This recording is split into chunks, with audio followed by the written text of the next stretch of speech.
When this guy wakes up after the regression, he instantly gets a system notification asking him to choose his class. But all that basic shit for losers isn't interesting to our boy. Instead, he gets up and heads to the hunter's market to buy a single ring with all his money. The saleswoman warns him that the ring is cursed and basically useless, but our guy knows it's hidden property. Ryoga puts on the ring, and dark energy immediately floods through him. His mind is transported to another dimension, where a massive constellation instantly attacks him. As much as this god wants to, he simply can't inflict any damage on our guy because he's immune to mental damage. Ryoga easily passes the ring's trial and unlocks the rarest Necromancer class, gaining the power to control the undead. Now he'll finally be able to take revenge on the 7 great families, who serve the constellations. In his past life, they banded together to destroy our guy because he had reached the maximum 9-star rank completely on his own, without the constellation's help, and posed a threat to their power. Alone, he didn't stand a chance against them, but right before they finished him off, Ryoga fucked them up and used Chronos' watch to regress back in time. Our boy figures it's a pretty good start, but he isn't thrilled about only having 2 usable skills right now: Raise Undead and Bone Control. Since he's back in the past, his actual hunter rank is reset right to the very beginning. He takes a second to analyze his situation. Sure, he can use his necromancy knowledge thanks to the ring,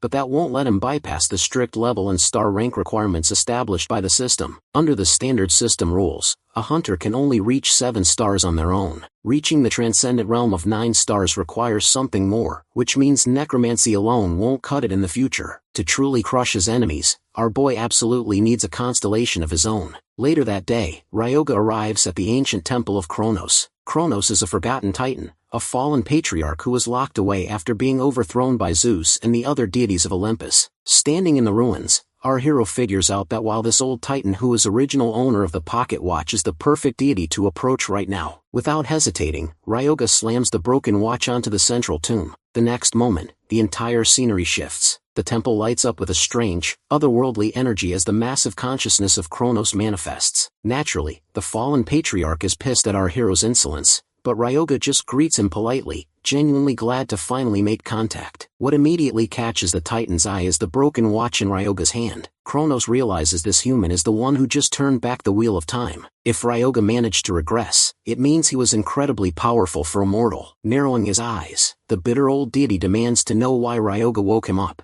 Our boy has already thought this through. He knows exactly who he's dealing with, the father of Zeus, the titan who swallowed his own kids after hearing a prophecy, only to be defeated by Olympus and forgotten by the world. A deity like that is bound to be burning for revenge. So, Ryoga throws down a straight-up business offer. He'll help Kronos get his revenge on Olympus if the Titan becomes his guardian constellation. Kronos doesn't take well to a mere mortal bossing him around. His eyes turn blood red with cosmic fury, threatening to crush our hero on the spot. But our boy is completely prepared. He calmly reasons with the constellation, pointing out that in his past life, he became a 9-star hunter completely on his own, without any divine help. Furthermore, Zeus, the arrogant thunderer, and the rest of the Olympian deities are already Ryoga's enemies anyway. Our boy doesn't just plan on destroying Dmitri and the Romanov family. He plans on wiping out all 7 great families. He lays out his opening move. He's going to destroy the Karamanlis family, the powerful clan that hosts the constellations of Olympus as their guardian stars. By destroying them, Zeus and his pantheon will lose all their influence on Earth. Hearing this, a dark grin spreads across the Titan's face. Our boy officially has Kronos' full attention. The fallen constellation laughs right in our boy's face, mocking the revenge plot as a petty little goal. So the old Titan readily acknowledges the sheer talent required for a mortal to manipulate the temporal artifact. However, a massive obstacle remains. As the deity points out, the fundamental mismatch between the pure divine essence and the dark paths of a necromancer, a path that actively violates natural providence. Instead of backing down, Ryoga counters that while a contract based on temporal dominion is impossible, utilizing the portfolio of the harvest changes the equation entirely. The mechanics of a constellation contract rely heavily on how a hunter's nature aligns with the deity's cosmic attributes. Since the ancient Titan commands the scythe and the harvest, he inadvertently shares a symbolic bond with the concept of the Grim Reaper. Both the harvest and the Reaper operate within the exact same cycle of death and rebirth, an existence that inherently operates outside the standard laws of providence. Having his own cosmic domain broken down by a mortal sends the deity into a furious rage, causing the ambient pressure in the ruined temple to spike dangerously. Our boy quickly reasons with the raging Titan, making it clear that letting pride dictate his actions will only sentence him to remain a forgotten, fading relic while the rulers of Olympus grow stronger. The alternative offers a mutual alliance to systematically dismantle Zeus, allowing the old constellation to reclaim his former glory. Ryoga recognizes that this gamble represents his absolute last chance. After a tense silence, the ancient deity finally relents, admitting that the desire for vengeance has never left his mind for a single moment. Golden divine energy begins to churn violently throughout the chamber, and Cronus warns our hero that reversing the flow of a constellation's nature to match a mortal will exact a terrible toll. Before Ryoga can fully brace himself, a massive torrent of raw divine power slams directly into him as a final test of endurance. Without waiting for consent, Cronus pours his essence into the vessel, officially designating our boy as his divine proxy, his chosen saint. The sudden influx of holy energy catches our hero completely off guard, triggering a violent clash within his body as the rotting attributes of necromancy collide with the pure radiance of a divine blessing. The conflicting forces threaten to tear his physical form apart,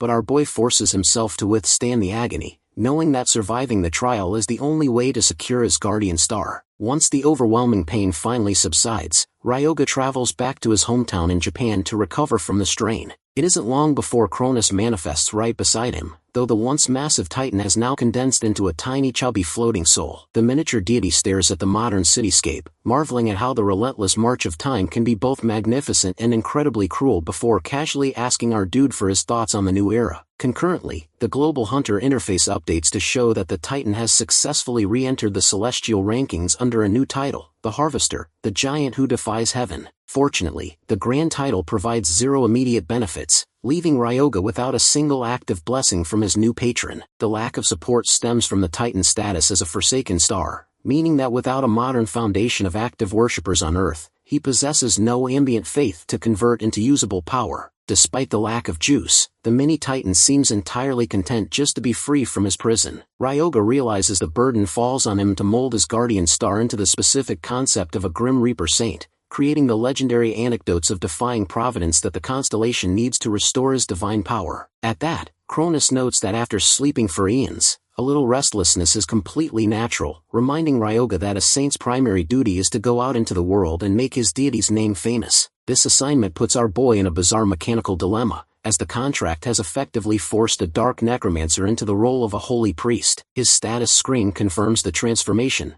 labeling him as the Saint of the White Knight and granting a 30% boost to holy efficiency. The massive upside to this strange hybrid status is the complete absence of penalties when casting his original dark magic. The system allows him to freely convert holy power into spirit power, granting him the unique ability to equip both priest-type and magic-type skills and gear. Furthermore, he unlocks a specialized holy spell called Life Drain, an ability that siphons the life force of a target and converts it directly into a physical stat enhancement, leaving his holy attribute completely tainted by death. While a typical saint relies exclusively on holy power and a necromancer relies on spirit power, the combination of two completely heterogeneous forces in a single hunter is entirely unprecedented. Our boy can't help but mutter about how absolutely broken it is to wield the peak abilities of both classes simultaneously. The floating mini-deity simply smirks, noting that the synergy was entirely intentional from the moment the contract was forged, since a saint is meant to be the ultimate reflection of their star. Relieved that Cronus actually thought ahead, Ryoga turns his attention toward putting his dual-wielding capabilities to the test, focusing on a dungeon gate that is right on the verge of opening, the Ancient Garden. Our boy heads straight toward the gate of the Ancient Garden. In this world, gates serve as dimensional rifts, generally categorized into two types: fluid gates that vanish entirely once the boss and core are destroyed, and fixed gates that remain open indefinitely. The Ancient Garden is a fixed gate with a baseline requirement of 1 star, making it the perfect entry-level hunting ground for a beginner. Ryoga looks around at the crowd of novices eagerly searching for a suitable party. In his past life, he was exactly like them, wandering around but never finding a decent squad to back him up. Right on cue, a party approaches him to offer a collaboration, but our hero flatly refuses. The scouts immediately doubt his ability to survive alone as a beginner, but one of the teammates reasons that if the newbie wants to go alone, it means he has the power. Ignoring their skepticism, our boy confidently steps through the portal solo. The moment he enters the Ancient Garden, the standard dungeon patterns play out exactly as anticipated. A lone goblin ambushes him from the brush, launching itself through the air. Ryoga cleanly sidesteps the trajectory, letting his future combat instincts take over. When the monster lunges a second time, our boy intercepts it mid-air,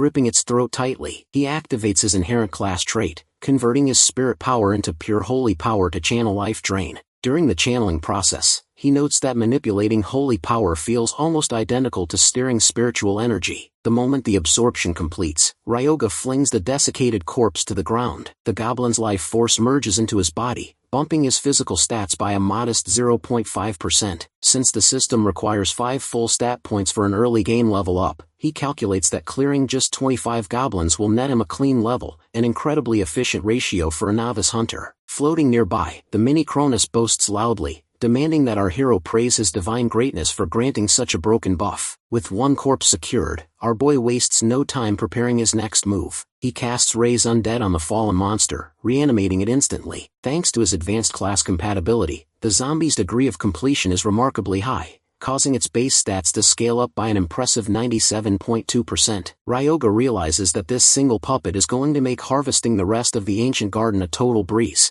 A moment later, the rustling bushes signal the arrival of a whole pack of goblins rushing his position. It's the perfect opportunity to field test his new asset. Ryoga commands the undead goblin to charge, and the creature rushes forward, aggressively biting and tearing into its own kind. The opposing goblins try to fight back, but they quickly freak out when their strikes fail to put the unyielding corpse down. Our boy watches with absolute confidence, knowing a low-level monster can't easily destroy an undead of this caliber. He steps into the fray, grabbing another thrashing goblin by the neck to trigger life drain. Once his vanguard finishes slaughtering the rest of the pack, Ryoga tests the skill on the fresh corpses his zombie left behind. To his amazement, he can use life drain even after a target dies, sending his stats climbing steadily higher. He decides it's time to speed up the process. Basically, an old maxim passed down among elite necromancers states that as long as they can defeat a single enemy, the battle is already halfway won. In other words, securing that first corpse is the only real hurdle. Once a single minion is under control, the snowball effect handles the rest. The system interface continuously blinks with alerts, informing him that the completion rate for his next 4 zombies is exceptionally high. His stats tick up one by one as the small squad pushes deeper into the cavern, systematically wiping out every greenskin in sight. Our boy can't help but admire the sheer efficiency of the Necromancer class,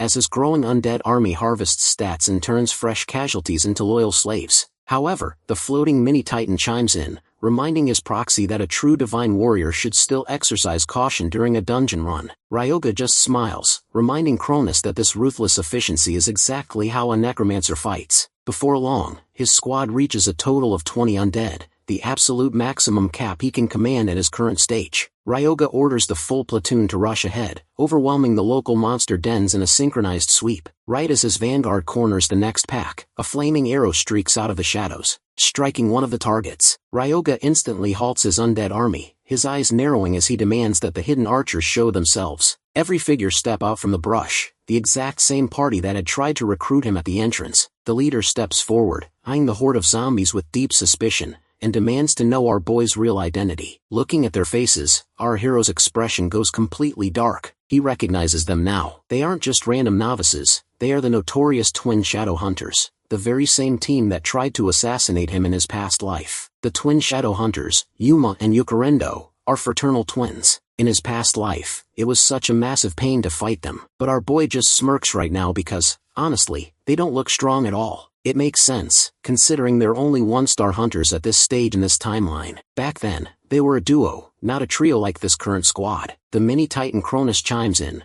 whispering that it's better to just kill his future enemies ahead of time. But our boy isn't sweating it. Since these guys haven't been tasked with his assassination yet, they don't actually hold any hostility toward him. Right then, the team leader asks Ryoga about the zombies he's controlling, since the Necromancer class isn't widely known yet. Ryoga just plays it cool, claiming they're his unique summons. Meanwhile, our boy's brain is working. He needs someone to carry his baggage and loot, and since most people become hunters just for the cash anyway, he decides to offer them a deal to become his partners. He needs someone to handle the Mana Stones, so he offers them an 8.2 split. Since Ryoga will be doing 100% of the heavy lifting and monster slaying, the twin shadows can just sit back and earn easy money. The trio just stares at him, completely stunned. After a second, they huddle up a little further away to talk it over. The sister Yuka warns the leader not to trust our guy, pointing out that nobody has ever heard of someone summoning zombies. Ryoga is honestly getting bored because their little discussion is taking forever. Finally, they walk back over. The leader wants to push for a 5.5 half and half split,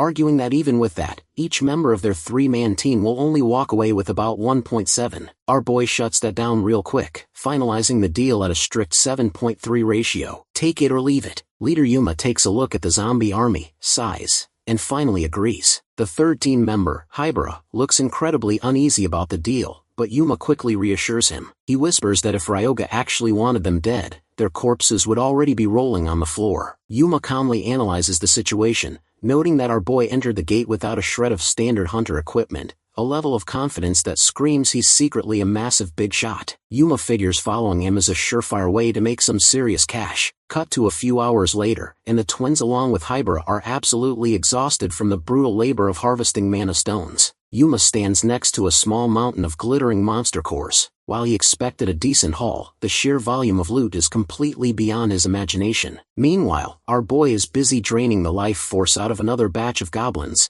casually instructing the team to keep stripping the stones from the fresh casualties. Yuma requests a short break. Ryoga is so absorbed in micromanaging his vanguard that he doesn't answer right away. After a beat, he happily grants the break, telling them there's no need to rush. The trio just looks at him with mild annoyance, silently questioning if this guy is even human. With the area temporarily cleared of active threats, Ryoga checks his character sheet. His total stats have surged by 21.2% over the course of just 3 hours, making his current power output equal to a level 4 hunter. He is genuinely impressed by the broken efficiency of life drain. Having effectively smashed his early game leveling goals, his mind shifts toward taking down the boss monster. Right on cue, the brush part to reveal the goblin shaman, the self-proclaimed king of the south, marching in with a massive reinforcement army. Our boy instantly mocks the green-skin monster, prompting Yuka to frantically warn him not to provoke the shaman. The boss screeches a command, ordering his minions to crush the arrogant human and force him into submission.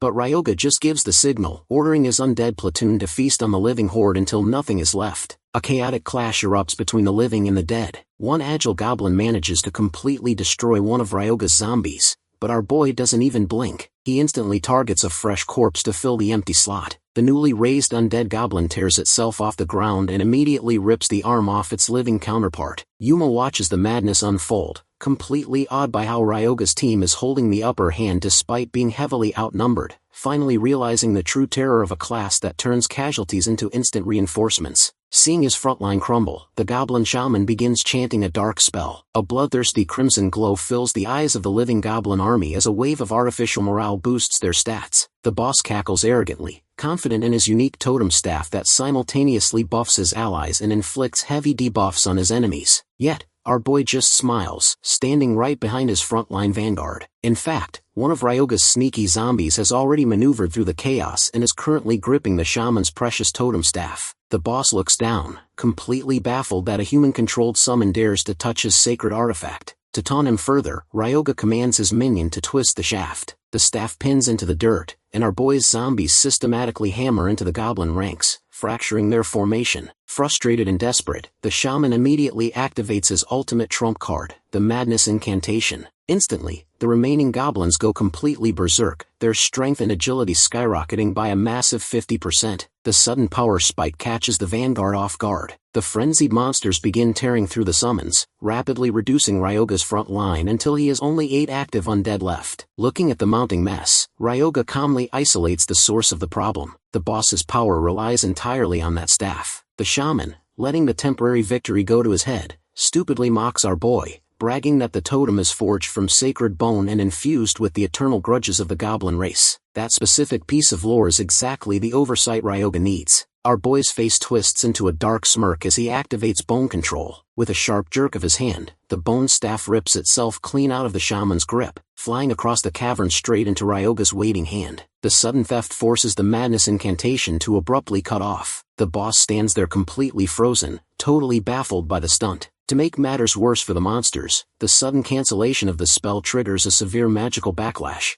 causing the remaining goblins' strength and agility to plummet below their baseline stats. Holding the prize, our boy looks down at the shivering shaman and mockingly dares him to try casting his little incantation one more time. Holding the prize, Ryoga notes that the response time of the bone staff is significantly faster than that of normal skeletons, a direct result of the dense grudges infused within the artifact. Tilting the weapon so the sharp end faces the shivering shaman, our boy uses his bone control to drive the staff straight through the monster. He immediately triggers Life Drain, absorbing a torrent of energy that sends his stats climbing far higher than anything he gained from the standard goblins. As the absorption concludes, his eyes widen slightly. He steps forward to carefully harvest the boss blood, ensuring he drains every drop of the potent life force. Turning back to his vanguard, he casually instructs the exhausted rookies to handle the tedious cleanup. The trio looks out at the Greenskin massacre, completely overwhelmed by the sheer volume of corpses they now have to strip. A short while later, the four of them step through the gate of the ancient garden. The three teammates look absolutely dead on their feet, completely drained of energy. As they drag their massive haul into the staging area, onlookers begin to murmur in disbelief, wondering how a mere four-man squad managed to harvest such a massive mountain of monster stones.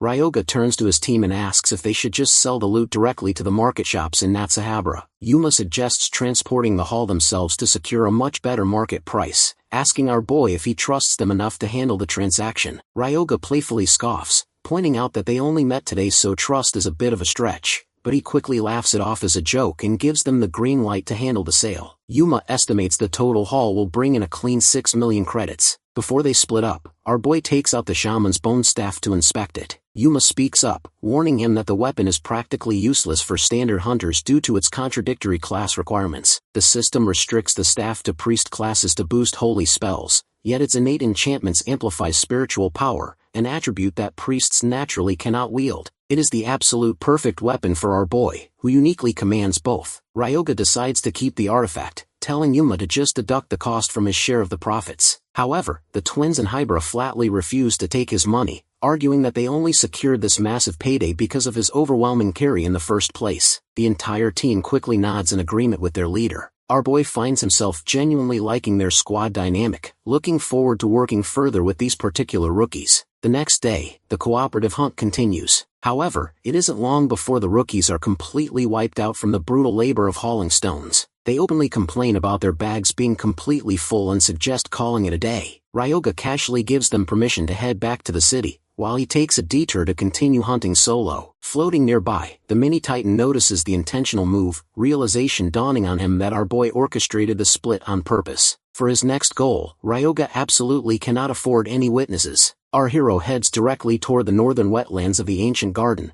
a high-level zone dominated by massive, predatory frogmen. He commands his undead goblin squad to launch an assault, but the amphibious monsters quickly gain the upper hand. Ryoga anticipated the struggle, knowing these creatures possess significantly higher baseline stats than the goblins. As his zombie vanguard gets picked apart one by one, he uses bone control to hurl the stolen staff directly at a nearby frogman. However, the monster's thick, oily hide acts as natural armor, drastically dampening the physical piercing damage. The frogman lets out a smug smirk, which thoroughly irritates our boy. In response, Ryoga drives the staff deeper into the creature's flesh, infusing the strike with raw spiritual power to force a massive piercing critical. Using the staff as his primary offensive weapon, he begins systematically hunting down the amphibians one by one. The heavy toll of maintaining his remaining undead while simultaneously controlling the floating weapon burns through his reserves, dropping 35% his spiritual power. Wasting no time, he casts his reanimation spell on the fallen frogman,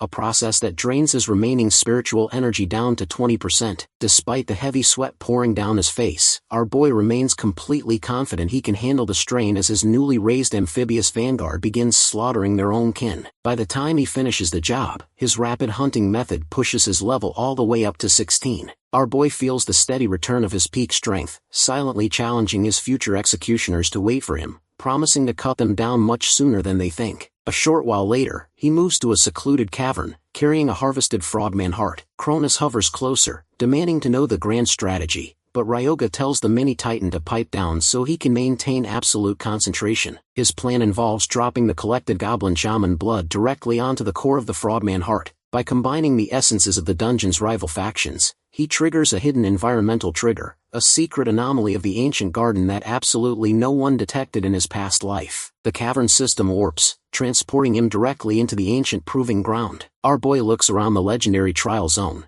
an area he never managed to unlock during his first run. Right on cue, a massive set of armored feet tears through the dimensional rift. A system alert flashes, informing him that the proving ground enforces a strict solo player limit. The trial demands that the challenger prove both their cosmic potential and raw courage. The smoke clears to reveal the full, terrifying silhouette of his opponent, a massive, high-tier Dragonian warrior. A countdown timer appears in his vision, giving him a strict 10-minute limit. To clear the trial and claim the ultimate reward, our boy simply has to survive the onslaught until the clock runs out. The ancient proving ground is actually a specialized layout designed by the constellations to scout out elite human hunters, serving as a direct pipeline to the prestigious Dragon Legion. The specialized combatant station within this dimension exists solely to test incoming challengers. When the system notification flashes the objective to survive the gauntlet for 10 minutes, Cronus immediately scoffs, taunting our boy that he won't even last 10 seconds. The mini-titan even cracks a joke about having to look for a brand new saint to replace him, which thoroughly irritates our hero. Ryoga ignores the chatter and analyzes the mechanics of the trial, realizing that while the Dragonian's raw power is systematically scaled down to match a 1-star entry rank, the upcoming clash will be anything but easy. The scaled warrior charges forward,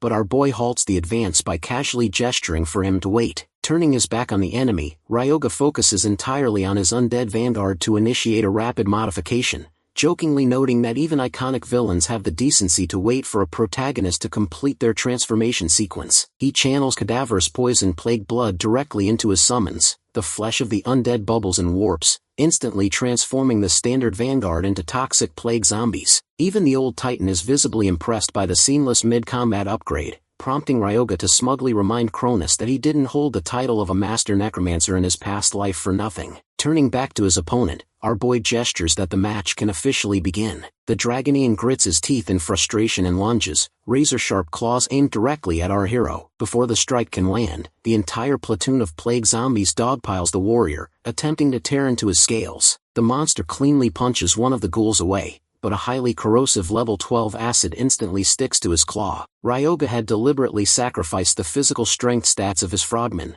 which had already doubled upon reanimation, and converted that entire mass into pure, concentrated toxicity. As the venom seeps into the warrior's system, his agility and strength stats begin to plummet. With a roar of raw willpower, the Dragonian uses a massive burst of internal energy to blast the clinging zombies away, locking his sights right back onto our hero. Ryoga stands his ground, inwardly admiring the monster's durability for surviving a lethal dose of his custom plague. For his next move, he raises the Staff of Grudges, infusing it with a heavy surge of spiritual power to maximize its defensive threshold. The Dragonian smashes directly into the barrier with enough brute force to shatter the shield completely, but that structural collapse is exactly the opening our boy was waiting for. Utilizing bone control, Ryoga launches the staff forward, driving the sharp bone fragments straight through the warrior's hand. With the boss effectively pinned, the zombie horde swarms right back over him, aggressively biting and tearing at the weakened target. The resilient warrior fights back desperately, completely crushing another undead frogman in his grip,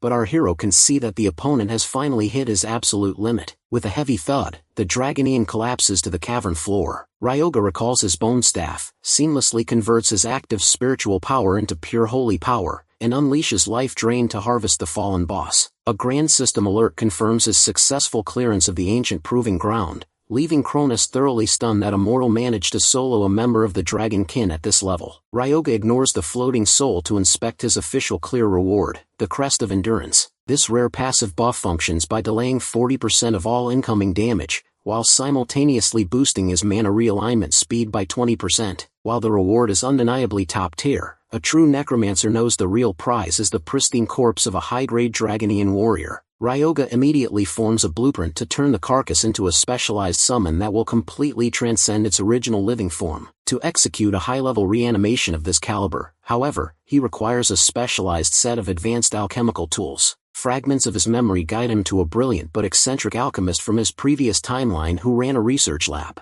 Calculating that the man must have already established his lab in this current era, our boy travels directly to Kishu Prefecture. The storefront stands in the exact same rundown condition Ryoga remembers from his past life. Right on cue, a loud magical explosion rocks the interior, sending a thick plume of smoke through the doorways, a chaotic confirmation that the alchemist hasn't changed a bit. Coughing violently, the eccentric alchemist finally stumbles out into the fresh air. This disheveled man is none other than Renya Shinya, the future legendary pioneer who will eventually discover the formula for the world's most famous, mass-produced mid-tier potion. Ryoga steps forward to introduce himself, casually asking to borrow the facility's high-grade alchemy tools. The bespectacled shopkeeper frowns, thoroughly unamused by a random rookie treating his private research lab like a rental shop. Our boy quickly sweetens the deal, confidently stating that the arrangement will be mutually beneficial since he can help Renya stabilize his current failed potion project. Renya freezes in absolute shock, completely baffled as to how a total stranger could possibly know about his highly confidential, volatile research. Ignoring the man's suspicion, Ryoga pushes past him into the lab to get to work. A few minutes later, our boy leaves the alchemist completely speechless by perfectly stabilizing the volatile concoction right in front of his eyes. Ryoga effortlessly utilizes the exact advanced compound method that Renya himself isn't scheduled to discover for another several years. To field test the results, our boy takes a small blade, makes a clean cut across his own forearm, and pours a few drops of the stabilized liquid directly onto the wound. The potion instantly bubbles against his skin, rapidly knitting the flesh back together until the arm looks completely unblemished. An ecstatic grin spreads across Renya's face as he frantically lunges forward to grab the priceless vial, but our boy smoothly slides the potion out of reach, keeping the leverage firmly in his hands. He already knows that Renya is practically burning with curiosity over the advanced formula used to stabilize the brew. Ryoga offers a clean trade, the secret to the perfect potion sequence, but only if the alchemist agrees to help him out with his own project. Initially, our boy only comes here to borrow some high-grade alchemy tools, but he quickly spots a perfect opportunity to recruit another helpful asset, or rather, a new slave. He offers the alchemist a joint partnership, promising to share his advanced recipe and future compound knowledge in exchange for a 60-40 split on the potion royalties. Naturally, our hero generously agrees to take the smaller 40% share. Watching the sheer temptation flash across Renya's face, Ryoga already knows the eccentric scientist has fallen right into his trap.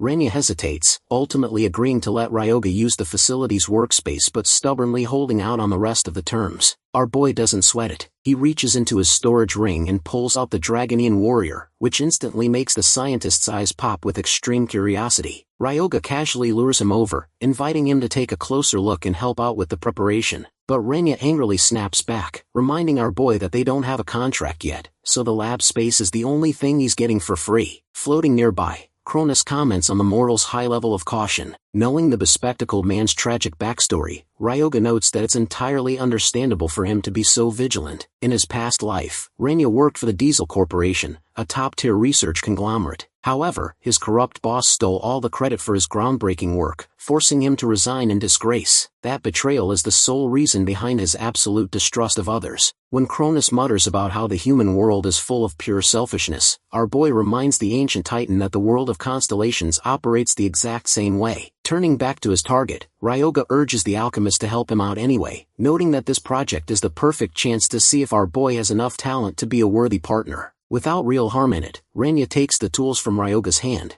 and both of them get straight to work. Before long, our hero is passing instructions, accidentally turning the poor scientist into his personal lab assistant. Renya follows the commands perfectly, first melting down 5 F-rank mana stones at a precise ratio of 42%. The flawless execution makes Ryoga realize this nerd is absolutely perfect for the job. While the nerd in question babbles with curiosity about what our hero plans to do with a giant lizard carcass. Using the customized liquid Renya just created as a catalyst, Ryoga uses bone control to carve intricate magic formulas directly into the beast's skeletal structure, instilling them with layered curses to drastically enhance the future undead's performance. For a high-tier reanimation like this, the formulas and curses need to be layered multiple times. The duo repeats the exhausting process over and over, working tirelessly for 3 straight days until they finally cross the finish line. Our boy casually comments that they've finished much sooner than expected, which immediately makes his sleep-deprived nerd assistant protest in absolute exhaustion. Meanwhile, Renya is thoroughly confused about our hero's true identity. The guy is supposed to be a mere 1-star rookie, yet he just successfully restarted the dead beast's heart using sheer, concentrated mana. Ryoga's methods completely defy standard hunter common sense, but his undeniable skill speaks for itself. Finally, after thinking it over, Renya gives in and agrees to work with our boy, officially signing on to the potion royalty deal. The alchemist admits he spent 2 whole years trying to finish a basic mid-grade healing potion, but he's suddenly confident that he can change the world alongside our hero. Ryoga is more than happy to welcome another loyal slave into his company. Now, his next macro step is to secure the core soul of an eldritch dragon. Right on cue, his phone buzzes. It's Yuma. The loyal rookie has already wired every single penny from the mana stone sale straight into Ryoga's bank account. Our boy decides it's time to give his favorite vanguard another job, so he calls them out to a dense forest near the border. The rookie party follows him into the thick woods, but Yuma can't help but question the sketchy choice of destination. Ever since the northern gate collapsed, this entire region has been crawling with dangerous, high-level monsters. Ryoga just gives an ambiguous answer, casually stating that he's just dropping by to visit an old acquaintance. As they push deeper into the forest, a massive 2-star orc steps out of the brush, causing the rookie party to instantly panic. Our hero is mildly annoyed that they still doubt his capabilities,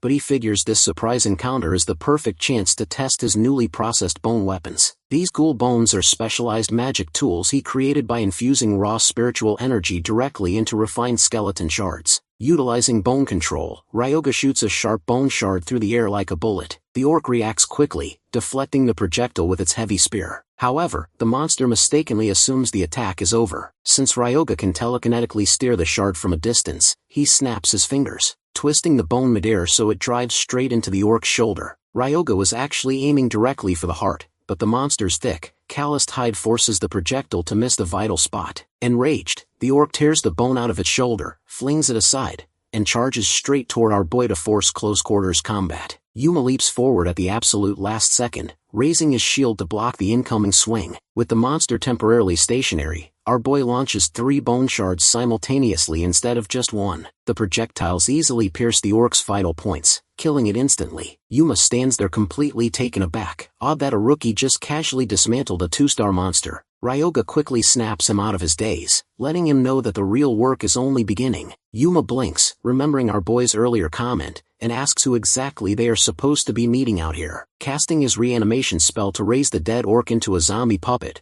Ryoga looks toward the dark valley and casually answers that the acquaintance he wants to meet lives right inside the local orc settlement. Our boy sweetens the pot, casually adding that this raid is the perfect opportunity for the rookies to make some serious cash. Over the next 3 days, the group systematically clears the woods, leaving a trail of dead orcs in their wake. The intensive grinding pushes Ryoga's level up to 13. However, his stat harvesting hitting a soft cap, he has absorbed so much residual energy from the local orc population that his system can no longer extract any passive stat points from them. Realizing he can't just farm the same monsters for infinite stats, he calls an end to the hunt for the day. He orders his vanguard to set up a camp, but the party is way faster than he anticipated, having already pitched the tents before he even finishes the command. Over the campfire, our boy informs the party that his current stats are more than enough to handle the main base. Tomorrow they infiltrate the heart of the settlement. The rookies are totally on board, happily leaving the night watch duty to Ryoga while they head into their tents to sleep. Our boy uses the quiet hours to hunt down a few more wandering orcs for raw materials. With the camp secure and some free time on his hands, he decides to dive into the newly unlocked archives of his system, the Library of Knowledge. This interface allows him to view the forbidden insights left behind by the previous Lord of Death. However, the moment he pulls a high-tier grimoire from the virtual shelf and tries to read it, the system blocks him.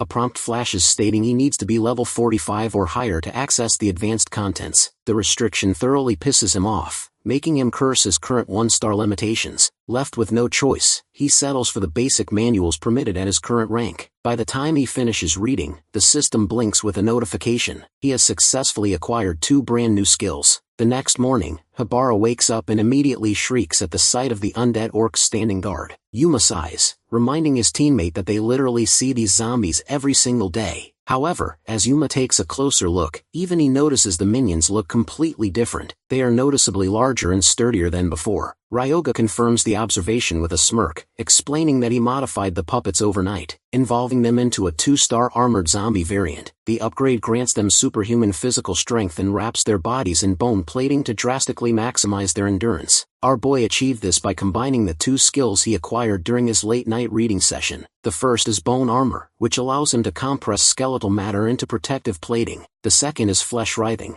a gruesome utility skill that lets him manipulate detached tissue and graft it directly onto a corpse. With his vanguard fully upgraded, it's time for the squad to head straight into the orc settlement. At dusk, the group reaches the perimeter of the tribal village. The lookouts spot them instantly, howling out a frantic alarm to warn the rest of the clan about the human intruders. Before the guards can organize a defense, Ryoga utilizes bone control, launching sharp skeletal spikes through the air to cleanly silence the scouts. The inner settlement erupts into chaos as orc archers rush to the barricades, letting loose a massive volley of arrows right toward the party. The rookies react instantly. Yuma steps to the front, raising his shield to deflect the incoming projectiles and keep the squad completely covered. From behind the barrier, Yuka notches a flaming arrow, firing a precise shot that ignites a cluster of archers. The clean coordination even makes the floating mini Cronus nod in approval, admitting that the rookie squad is proving to be genuinely useful. Ryoga just assures the tiny deity that under his guidance, these guys are going to grow much stronger. With the backline suppressed, our boy orders his armored zombies to charge the front line.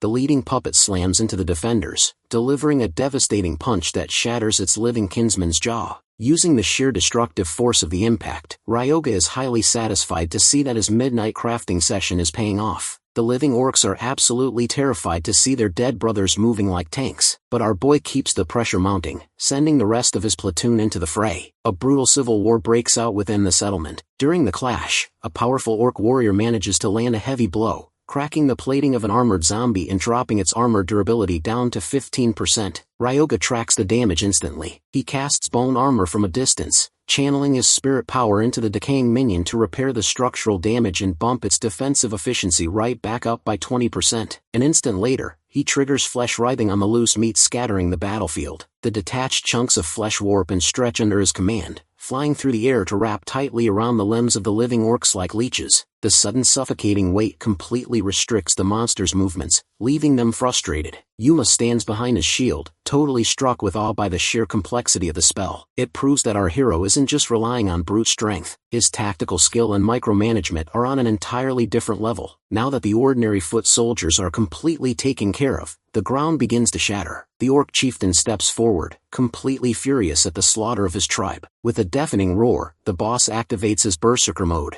Ryoga's system interface immediately flashes a crimson warning, alerting him that the chieftain is currently evolving into a dangerous, special variant boss. But instead of tensing up, our boy has been waiting for this exact transformation the entire time. The orc chieftain rushes straight toward him, raising a battle axe to split him in two. But right in the middle of the swing, Ryoga activates bone control. A volley of sharp bone spears shoots through the air, piercing deep into the chieftain's flesh and anchoring him to the spot. The boss monster drops to its knees with a heavy groan. Roaring in frustration, the boss reaches down to yank the spears out of his torso, but our boy has no intention of letting him break free. Still, keeping 4 separate bone projectiles locked into a special variant boss is a massive tax on his reserves. His spirit power is draining fast, already dropping by 40%. Ryoga calculates the risk, knowing that if the boss manages to tear out even a single spike, he'll regain his mobility. The only clean option is to pierce the heart in one definitive shot. Pumping a massive surge of spirit power into the skill, his reserves plummet by 68% as he forces the embedded bones to drive even deeper into the chieftain's chest cavity. The extra force does the trick. With one final shuddering gasp, the massive orc collapses face first into the dirt. Huffing from the sudden exhaustion,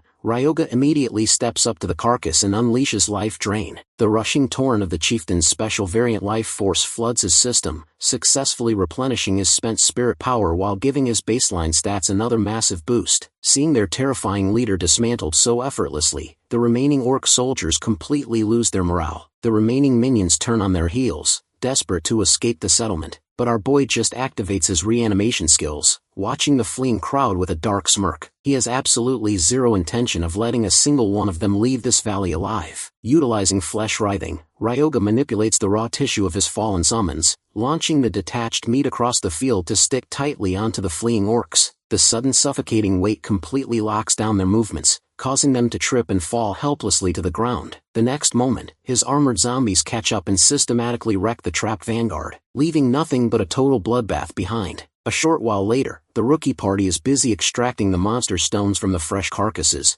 completely awed by the sheer size of the haul and realizing they just hit the ultimate jackpot. Ryoga, meanwhile, inspects his unique drop from the chieftain, the Blood Axe. It's a high-tier rare item with a brutal passive. When infused with curse magic, it exponentially boosts the user's raw strength stats, growing progressively more powerful the more blood it drinks. It is an incredible piece of loot for his growing arsenal. Satisfied, our boy leaves the heavy labor of handling the prize money to Yuma, letting the rookies know he has to step away to finally meet his acquaintance. He pushes deeper into the valley until he stops before a massive, ancient tree. Ryoga tries to casually lure whatever is hiding inside the bark to show itself, but when the forest remains dead silent, he decides to initiate contact with a little violence. He summons a volley of sharp bone shards, driving them straight into the trunk. Instantly, dark energy begins oozing from the lacerated bark. Aggressed by the attack, a spectral entity finally manifests, glaring at our hero and demanding to know his identity. Our boy remains completely unfazed,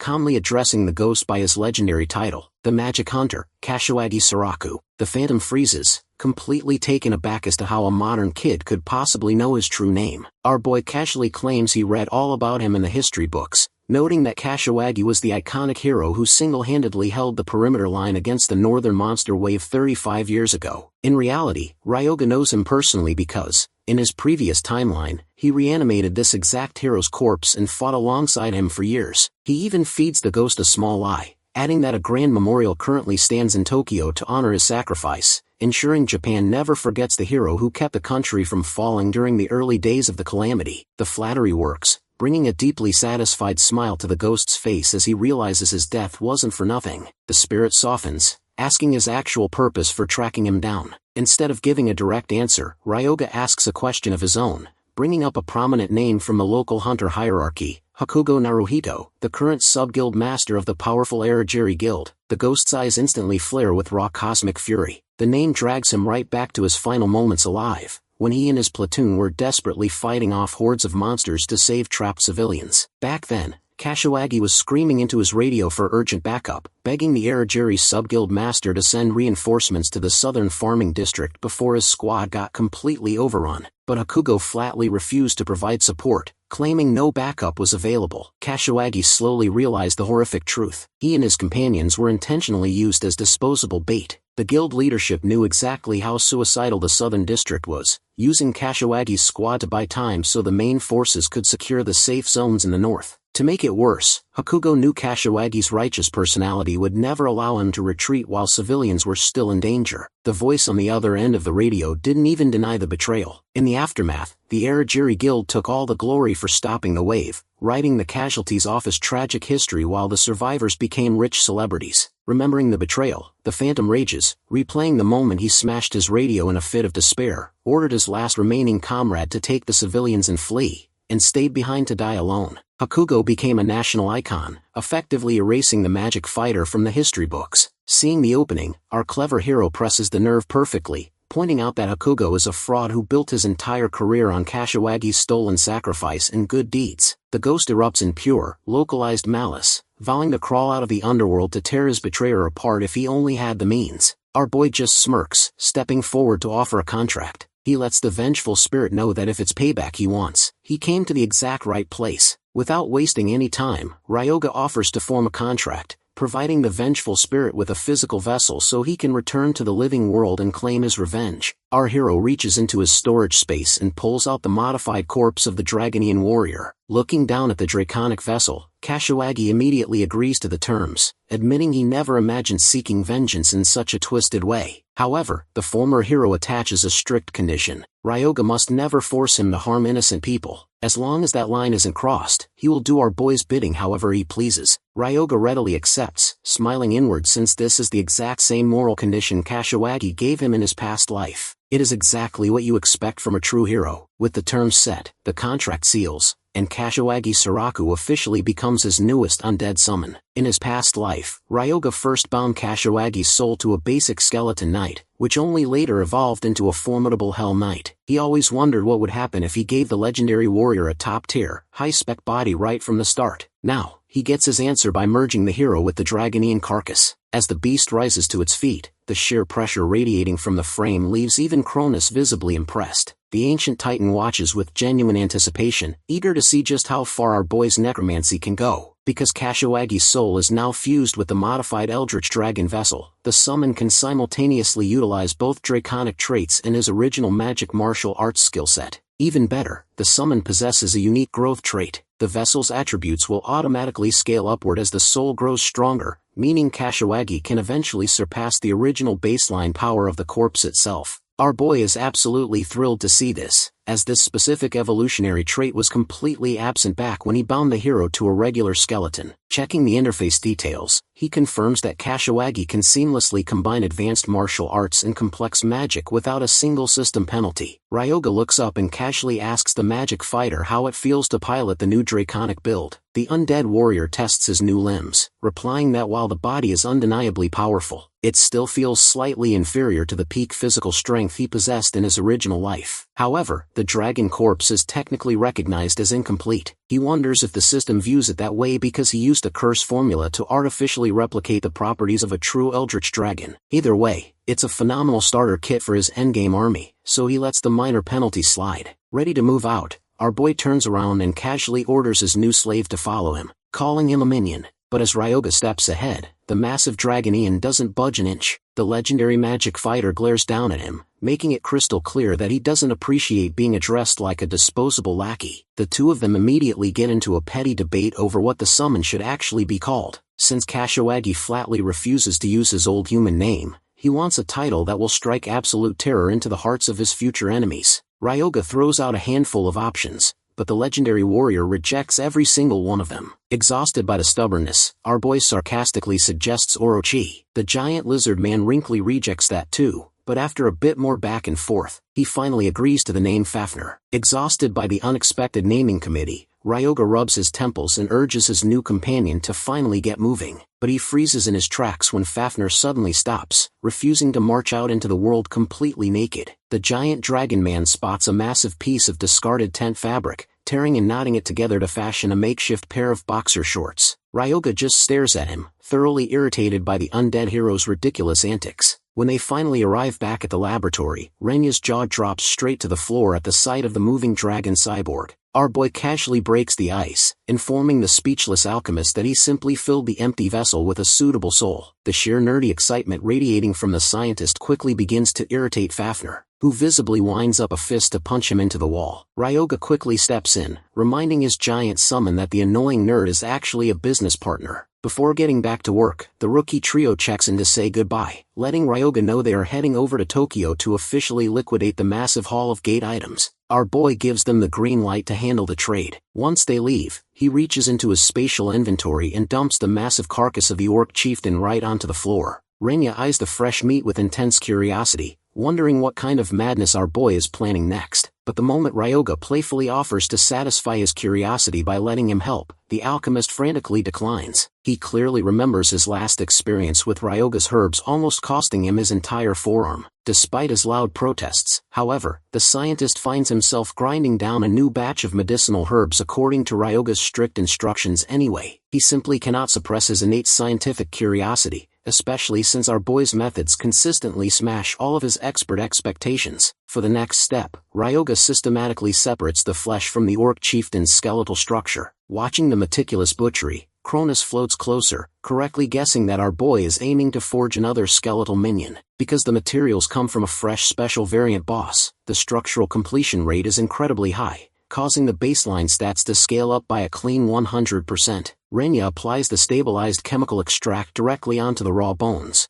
creating a protective coating that further locks in the material's stable quality. The system interface flashes, informing Ryoga that the reinforced frame has unlocked a specialized trait dedicated entirely to physical defense. Our boy realizes that this is the perfect blueprint for a heavy-duty protector. With a surge of mana, the bones knit together, officially raising a 2-star skeleton guard. Ryoga immediately issues its absolute directive. Its sole duty is to act as a physical shield, guarding his blind spots whenever he is stationary while channeling life drain. The alchemist is curious as to why our boy suddenly switched from flashy zombies to a bare skeleton this time. Ryoga explains the basic economics of necromancy, pointing out that bones are lightweight, incredibly easy to transport, and don't rot over time. Zombies, on the other hand, have a strict expiration date and require constant maintenance unless you want them melting into sludges. Skeletons can last indefinitely as long as he keeps infusing them with basic spiritual power, making them the ultimate cost-effective bodyguards for close-range spells. Seeing that our boy didn't just casually raise a monster but factored in long-term maintenance costs and tactical synergy, Renya finally understands why he is so hopelessly fascinated by the kid's bizarre craft. Seizing the moment, Ryoga tasks the alchemist with watching over the new skeleton guard while he steps out of the lab. He needs to pay a quick visit to the nearest local Pantheon branch. Since his level has rapidly shot up to 16,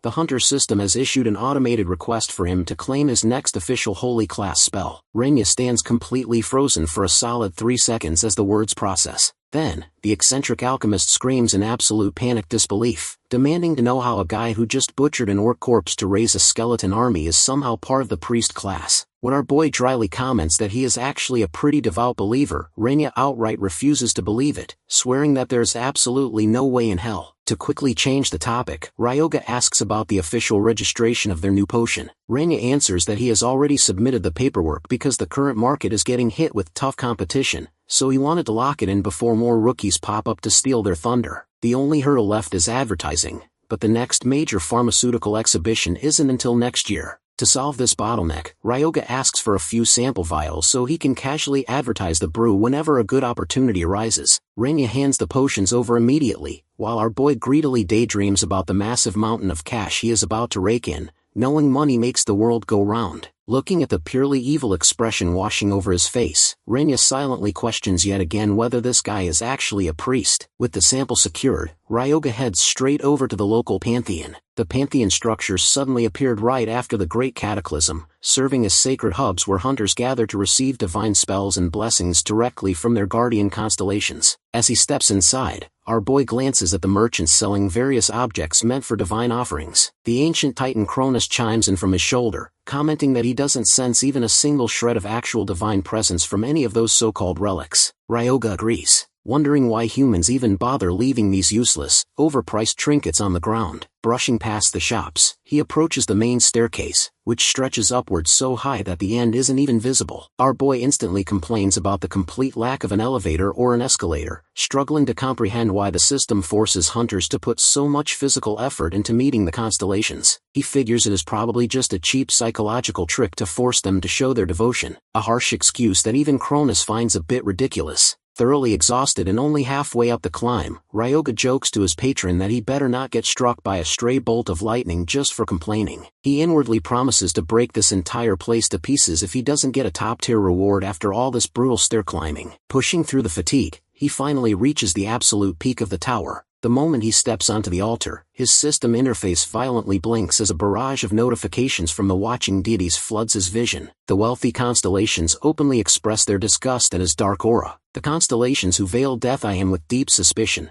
and the ancient lore masters of Abydos explicitly express their displeasure. Cronus finds the hostile reception absolutely hilarious, prompting our boy to snap at the floating soul to shut up for a second. Ignoring the banter, Cronus drops the miniature act and briefly returns to his true, cosmic form because it is finally his turn to command the altar. Without wasting a single moment, the old titan officially registers his divine presence into the modern pantheon system under his new title, the giant who defies heaven. Thanks to the official registration, Ryoga instantly receives a massive system update, unlocking 2 specialized holy spells, Unholy Blessing and Wedge of Retribution. Unholy Blessing functions by hyper-strengthening in energy to massively boost a target's physical attributes, while Wedge of Retribution acts as a deadly counter mechanism. To activate it, our boy simply needs to take a direct hit from an opponent, which instantly reflects a mirrored portion of that exact damage right back at the attacker. Cronus looks down smugly, demanding to know our boy's opinion on his new holy arsenal. Ryoga expresses his genuine satisfaction,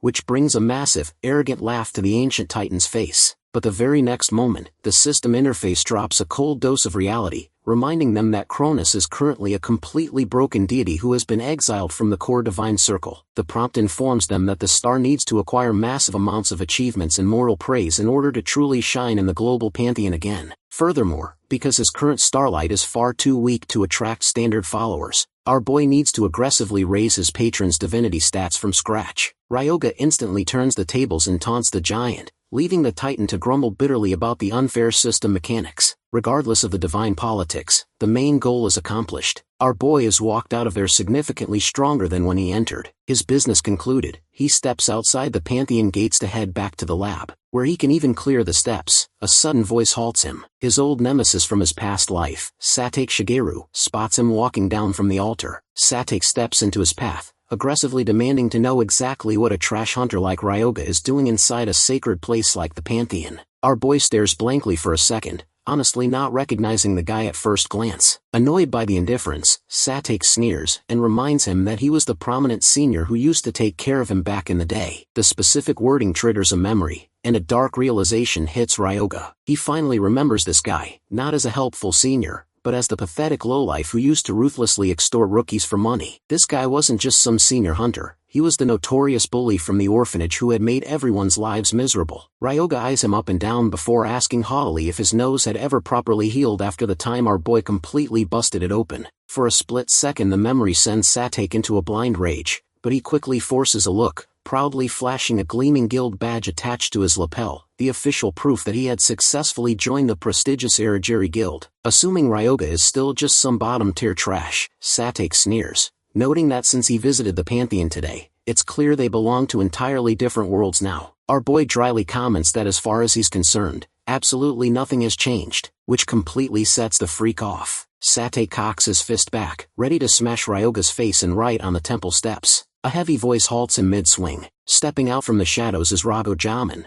the captain of the Erigiri Guild's 7th attack unit. Jamin coldly reminds his rookie that they are standing directly in the middle of a heavily monitored city street. When Satake opens his mouth to protest, the captain slyly cuts him off, suggesting that if they want to let their fists do the talking, they can easily change the location to somewhere official and have a proper, sanctioned match. Satake hesitates, trying to back out by muttering that Ryoga is just a newly registered rookie who isn't worth the trouble. But our hero cuts right through the excuses, instantly agreeing to the match. Ryoga looks Satake dead in the eye, darkly taunting the bully by asking if he's suddenly too scared to back up his mouth. Completely losing his mind at the disrespect, Satake roars that he'll make sure our boy swallows those words along with his teeth. A short while later, the group arrives at a gym directly affiliated with the Erigiri Guild. Stepping onto the reinforced arena floor, Ryoga raises his hand and summons Fafnir. Our boy casually explains to the bewildered onlookers that since he is a priest class, it's only natural for his divine proxy to do the heavy lifting for him. Satake scoffs, assuming Fafnir is just a standard, flashy beast. Eager to show off, the bully cracks his neck and adjusts a gleaming mana necklace and a heavy gold ring, expensive high-spec accessories specifically designed to artificially inflate a hunter's baseline attributes. He barks that an oversized lizard won't save Ryoga from a beating. As both fighters take their stances, the gym's automated arena system chirps to life. Beams of light scan across both Fafnir and Satake, instantly measuring their total health points, HP, and defensive threshold stats on the overhead display monitors. With the parameters locked in, the facility's localized safety barrier hums, ready to automatically deploy the moment either participant sustains a life-threatening blow. The match kicks off immediately. Satake barks a command, sneering that our boy looks absolutely terrified,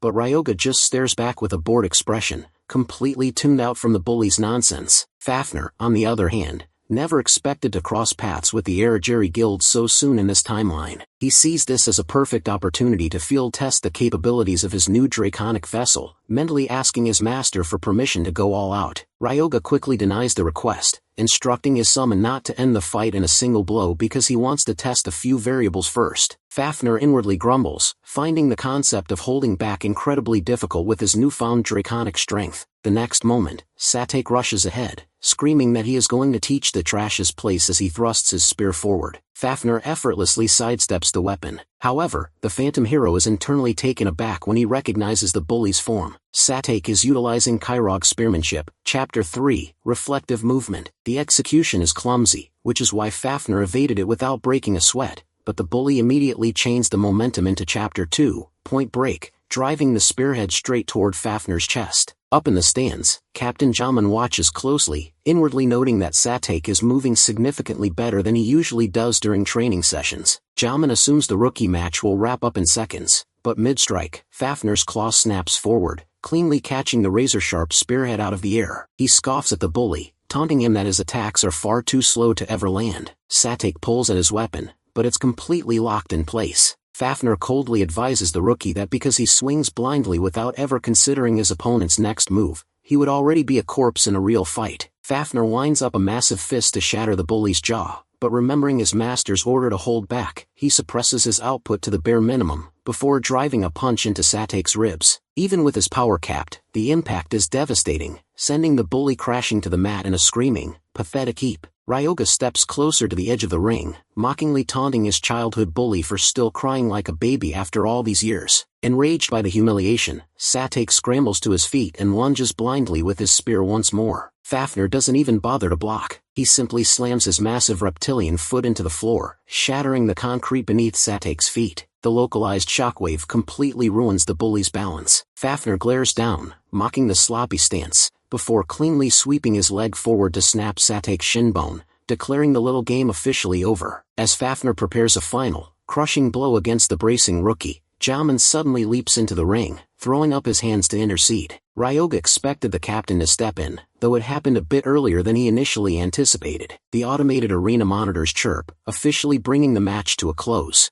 Jamin immediately kneels beside his groaning rookie, shouting over his shoulder that he is going to call for a high-level guild priest. Ryoga casually steps onto the mat, pointing out that there's no need to call anyone, since he is literally a priest himself. Jamin glares at him, sharply reminding our boy that a basic, one-star priest's healing spells are completely useless against broken bones. Ryoga obviously knows this, but he recognizes the perfect bottleneck to advertise his product. He reaches into his jacket and pulls out one of Renya's mid-tier potions. Satake's eyes widen in disbelief at the sight of the glowing liquid, knowing a high-spec potion of that caliber usually costs millions on the black market. The groaning bully tries to reject it, bitterly reminding everyone that it was Ryoga's giant lizard that broke his leg in the first place. Our boy casually uncorks the vial, informing them that this specific brew is designed for affordable mass production, so the price isn't an issue. Satake continues to shout, claiming he has never heard of such a product and flatly refusing to accept charity from an enemy. Outwardly, Ryoga maintains a completely serious, professional face, telling the patient to hold still because he is simply trying to help a wounded hunter. Inwardly, however, he is absolutely thrilled to secure a perfect, real-time field test for their merchandise. He pours the glowing liquid directly onto the fractured leg. Jamin watches in absolute breathlessness as the open injury completely seals within seconds, the jagged bone fragments perfectly fusing back together until the limb is entirely unblemished. Witnessing the broken efficiency of the brew, an intense desire to secure the product washes over the captain. He instantly demands to know where a rookie obtained a potion of this quality. Instead of giving a direct answer, Ryoga knows the seasoned veteran is completely hooked. He gauges Jamin's aura, guessing the captain is a solid 3-star hunter, and tosses out a wager. If Jamin wants the source of the potion, he has to duel our boy right here, right now. Jamin lets out a cold laugh, noting that the kid is incredibly arrogant for someone who just won a rookie match. He haughtily adds that he is going to make Ryoga talk regardless, but our hero proudly retorts that the last match was far too short, promising to go completely all out this time around. The second match commences in the exact same fashion. Jamin instantly vanishes from his starting position,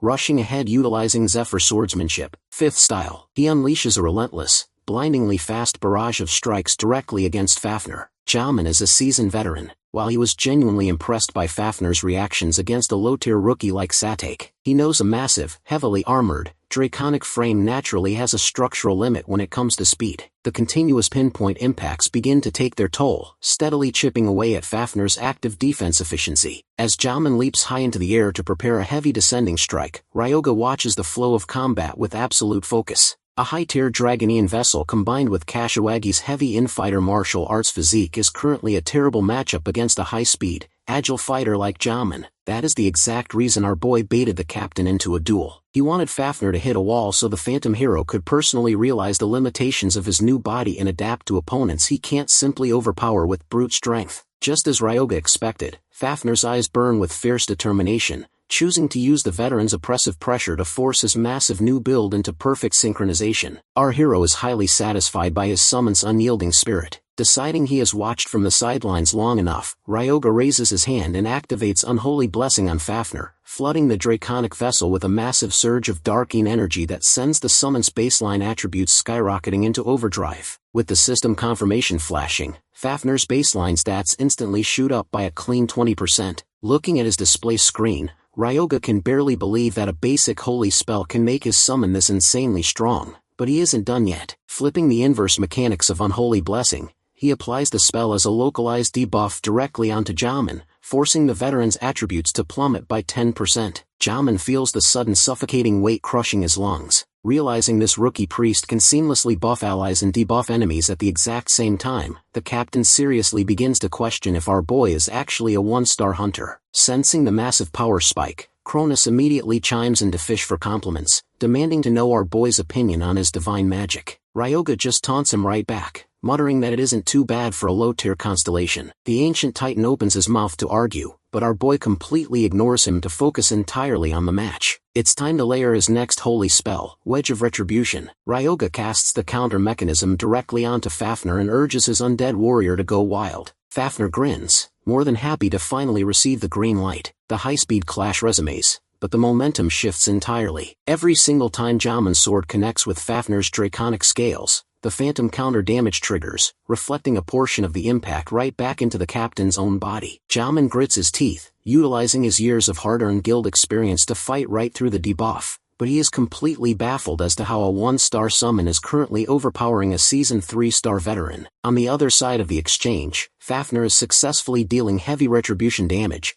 but his active defense rate is still steadily dropping from tanking the continuous attacks. The Phantom hero realizes he needs to completely forget the speed-focused, evasion-heavy fighting style he relied on back when he was a fragile human. He needs to shift his focus entirely. This massive undead body doesn't possess human limitations, meaning it won't break from a few direct hits. Fafnir decides to stop dodging altogether. He chooses to tank the incoming sword strikes head-on, using the momentum to force the captain into a brutal, close-quarters brawl. Rushing straight through the blade storm, Fafnir closes the distance and unleashes Kenic Combat Arts, Chapter 7, 10-hit combo. The raw, explosive sequence of martial arts strikes drives straight through Jamin's guard. The final punch connects with enough sheer power to launch the 3-star captain clean across the ring, instantly vaporizing a massive 52% of his total HP bar on the overhead monitors. Jamin stumbles to his feet, staring at the display in absolute disbelief. A summon of this caliber simply cannot belong to a 1-star rookie. He knows that if he takes even one more clean hit from that monster, the automated barrier will deploy and hand him an official loss. A fierce wave of determination burns through the veteran. There is absolutely no way he can allow himself to lose a public duel to a rookie summon while holding a proud 3-star rank in the Erigiri Guild. Using his speed to his absolute advantage, Jamin charges right back into the fray, betting everything on the fact that massive summons usually possess lower physical reaction speeds. He needs to close the gap and end this in one definitive strike. Jamin kicks into full speed, blurring across the mat, but instead of throwing a strike at Fafnir, he cleanly passes right by the lizard man, shifting his entire focus to target our boy directly. Ryoga has already anticipated this exact move. Before Jamin's blade can even touch his clothes, our hero instantly triggers the full release of Wedge of Retribution. The sudden activation unleashes a violent kinetic shockwave that slams directly into the oncoming captain, blasting him backward across the gym. The heavy counter damage completely drains the remainder of Jamin's HP bar, triggering the arena's automated safety barriers to signal the official end of the match. A short while later, the shocking news of a mass-produced mid-tier potion reaches the desk of Hakugo Naruhito, delivered by none other than a defeated Jamin. When asked to evaluate the sample, Jamin gives his direct testimony, confirming that the liquid instantly knit bone fractures together, and functions with the exact same potency as high-grade potions found in top-tier gates. Finishing his report, the captain drops his head, apologizing for a failure that dragged their proud guild's name through the mud, and offering to take full responsibility. Hakugo asks calmly why a simple 3-star hunter losing a gym duel would somehow tarnish a massive powerhouse organization like theirs. Jamin quickly apologizes again, realizing he let his panic get the better of him. The sub-guildmaster dismisses him on the spot, coldly ordering his demotion down to a regular member. The moment the doors close, Hakugo turns to his assistant and orders a full operation to track down the secret source of this mid-tier potion. He stares intensely at a monitor displaying our boy's profile, genuinely wondering how a mere 1-star rookie managed to defeat a seasoned 3-star class hunter. He assumes that as a member of the priest class, the kid must have somehow gotten his hands on a rare, divine beast tier summon. To cover all bases, Hakugo issues an additional order to launch a thorough investigation into Ryoga's background. Meanwhile, back at the training space, our dude is also wondering how the top brass of the Erigiri Guild will react, accurately guessing that the news of the potion has already disrupted their quiet afternoon. His train of thought is interrupted when he notices a thoroughly grumpy expression washing over his undead warrior's face. Fafnir is holding a basic training manual on spearmanship, looking completely displeased. Ryoga casually reveals his plan. He wants to learn advanced combat magic directly from the Phantom hero. Fafnir blinks in confusion, entirely failing to see what combat magic has to do with a basic spear manual. Our boy explains that the duel with the bully perfectly proved a massive vulnerability. If an opponent realizes they are losing a fight against a summon, they will immediately bypass the vanguard to target Ryoga instead. In any standard encounter, the Necromancer is always the squishiest target on the field. Fafnir actively scoffs at the logic, thoroughly annoyed that his own master is technically weaker than him, and grumbles that our boy needs to start drinking more protein shakes. Ryoga's eyes narrow at the sass. To instantly prove who is actually in charge, he utilizes his skill to make Fafnir's massive arm lift up and move completely on its own without uttering a single verbal command. The brief display of dominance shuts the lizard man up. True to his legendary status as a former magic fighter, Fafnir picks up the nuances of the new weapon style incredibly fast, quickly mastering the basics so he can begin teaching. He tosses the heavy manual straight at Ryoga's head, telling him his very first step is to completely memorize the text. Our boy schemes the pages, noting that the system lists this specific text as an easy, dummy-proof guide to foundational spearmanship. However, hidden deep within the basic techniques is the exact path required to eventually unlock a devastating endgame skill, Death Spiral. While a standard genius hunter would normally take several years of continuous practice to perfect a high-tier skill like Death Spiral, Ryoga intends to master it significantly faster. This is the ultimate perk of being a regressor. He already understands the flow of high-level aura. He immediately uses a basic spearmanship skill scroll, installing the core system outline straight into his status sheet. He needs to master the active forms as quickly as possible, though whether his current physical body can handle the strain in real combat remains to be seen. The manual lists a total of 6 distinct combat forms. While Ryoga is completely immersed in reading the system screens, Fafnir suddenly lets out a loud battle cry, leaping high into the air with his spear. Having already perfectly synchronized the martial art with his draconic muscles, the phantom hero descends like a meteor, shattering the concrete floor upon impact. Leaning on the shaft of his weapon, the giant dragon man looks up with a competitive smirk, offering to show his master how a real warrior handles a spear. Our boy ducks at the absolute last second, narrowly evading a fierce overhead swing. Fafnir nods in approval, admitting it's a solid dodge, but points out that he can't actually master spearmanship just by running away. Ryoga shoots him a look, reminding the giant that as a complete beginner, flinching and dodging is the natural reaction when someone suddenly lunges at your face. Besides, he highly suspects Fafnir is only being this brutal because Ryoga used his non-verbal command to force his arm down earlier. Fafnir flatly denies it, claiming this is strictly for educational purposes. It's real combat training, and real enemies are going to come at him with pure killing intent. He challenges our boy, asking if he plans to plead that he's just a beginner when a dungeon monster tries to rip his head off. The logic hits home, making Ryoga pause. The next moment Fafnir thrusts his spear forward again, barking at him to get ready. Ryoga shifts into a stance, gripping his own weapon as he activates the basic spearmanship system outline, immediately executing the third form, rotational defense. When Fafnir's spearhead strikes, Ryoga perfectly spins his weapon to block the incoming blow. Having successfully deflected the first attack, he instantly prepares to launch a counteroffensive. But before he can even shift his weight, Fafnir seamlessly twists the direction of his shaft and drives a blunt stab straight into Ryoga's ribs. Our boy stumbles back, letting out a sharp yell of pain. Fafnir stands his ground, lecturing his master to never drop his guard until the match is officially over. Ryoga groans, protesting that he already successfully blocked the first strike. Fafnir simply points out that blocking one hit means absolutely nothing if you aren't already prepared to handle the second. The two immediately get into a petty argument about how Fafnir is naturally cheating with his massive, draconic stats, but the phantom hero barks back, insisting he is systematically scaling his physical output down to match his master's exact baseline level. Accepting the challenge, Ryoga decides to tap into his active system reserves. He triggers Life Drain, flooding his veins with the residual, absorbed energy of his past hunts to artificially enhance his physical body. With his reflexes and muscles working on overdrive, he takes a stance and prepares for the next round. Fafnir lunges and Ryoga instantly meets him with the fourth form, Hilt Strike. He locks his spear shaft directly against Fafnir's weapon, successfully neutralizing a follow-up strike. With the phantom's weapon pinned, Ryoga prepares to execute his counterattack, but Fafnir effortlessly proves him wrong yet again, shifting his leverage to disarm our boy and sweep him onto his back. Standing over him, the dragon man explains the flaw. Ryoga was so incredibly fixated on anticipating the second strike that he didn't put enough core effort into firmly securing the first block. Scrambling back to his feet, Ryoga admits the critique is entirely right. Since the passive buff from Life Drain is still surging through his veins, he refuses to take a break and demands another round. Fafnir rushes forward, challenging him to actually do it right this time.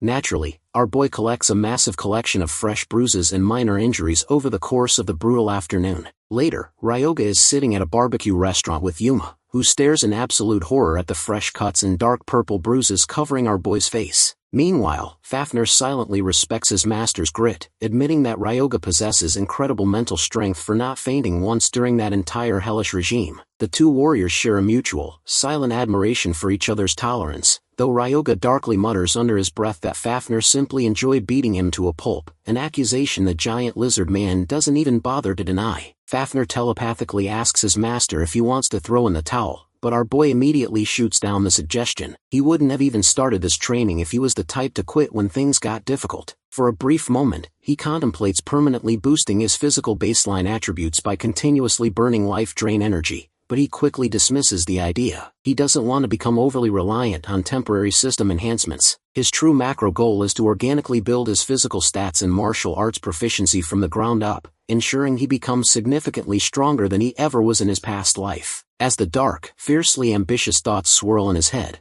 a purely villainous expression washes over Ryoga's face, a look so incredibly terrifying that it scares the absolute shit out of Yuma, who freezes with a piece of meat halfway to his mouth. During the meal, Ryoga casually thanks Yuma for the massive transfer of 15 million yen. Earning that much cash in just 15 days is a wild achievement for a rookie party, but Yuma immediately passes all the credit back to him, knowing they wouldn't have survived a single raid without his carry. Shifting focus, Ryoga asks if any interesting rumors are floating around the local hunter community lately. Yuma nods, explaining that the squad has been actively patrolling the HunterNet, the primary online network where hunters trade intel and track active dungeons. He lists off the current trending topics: the mysterious death of a high-profile hunter in Kamakura, the recent anomalies surrounding the Kagoshima Gate, and a chilling rumor about a hunter serial killer on the loose. Ryoga listens intently, but doesn't find a single incident that can help him farm stats quickly. Since he is a regressor, he already has a rough blueprint of every major historical catastrophe scheduled to hit the future timeline,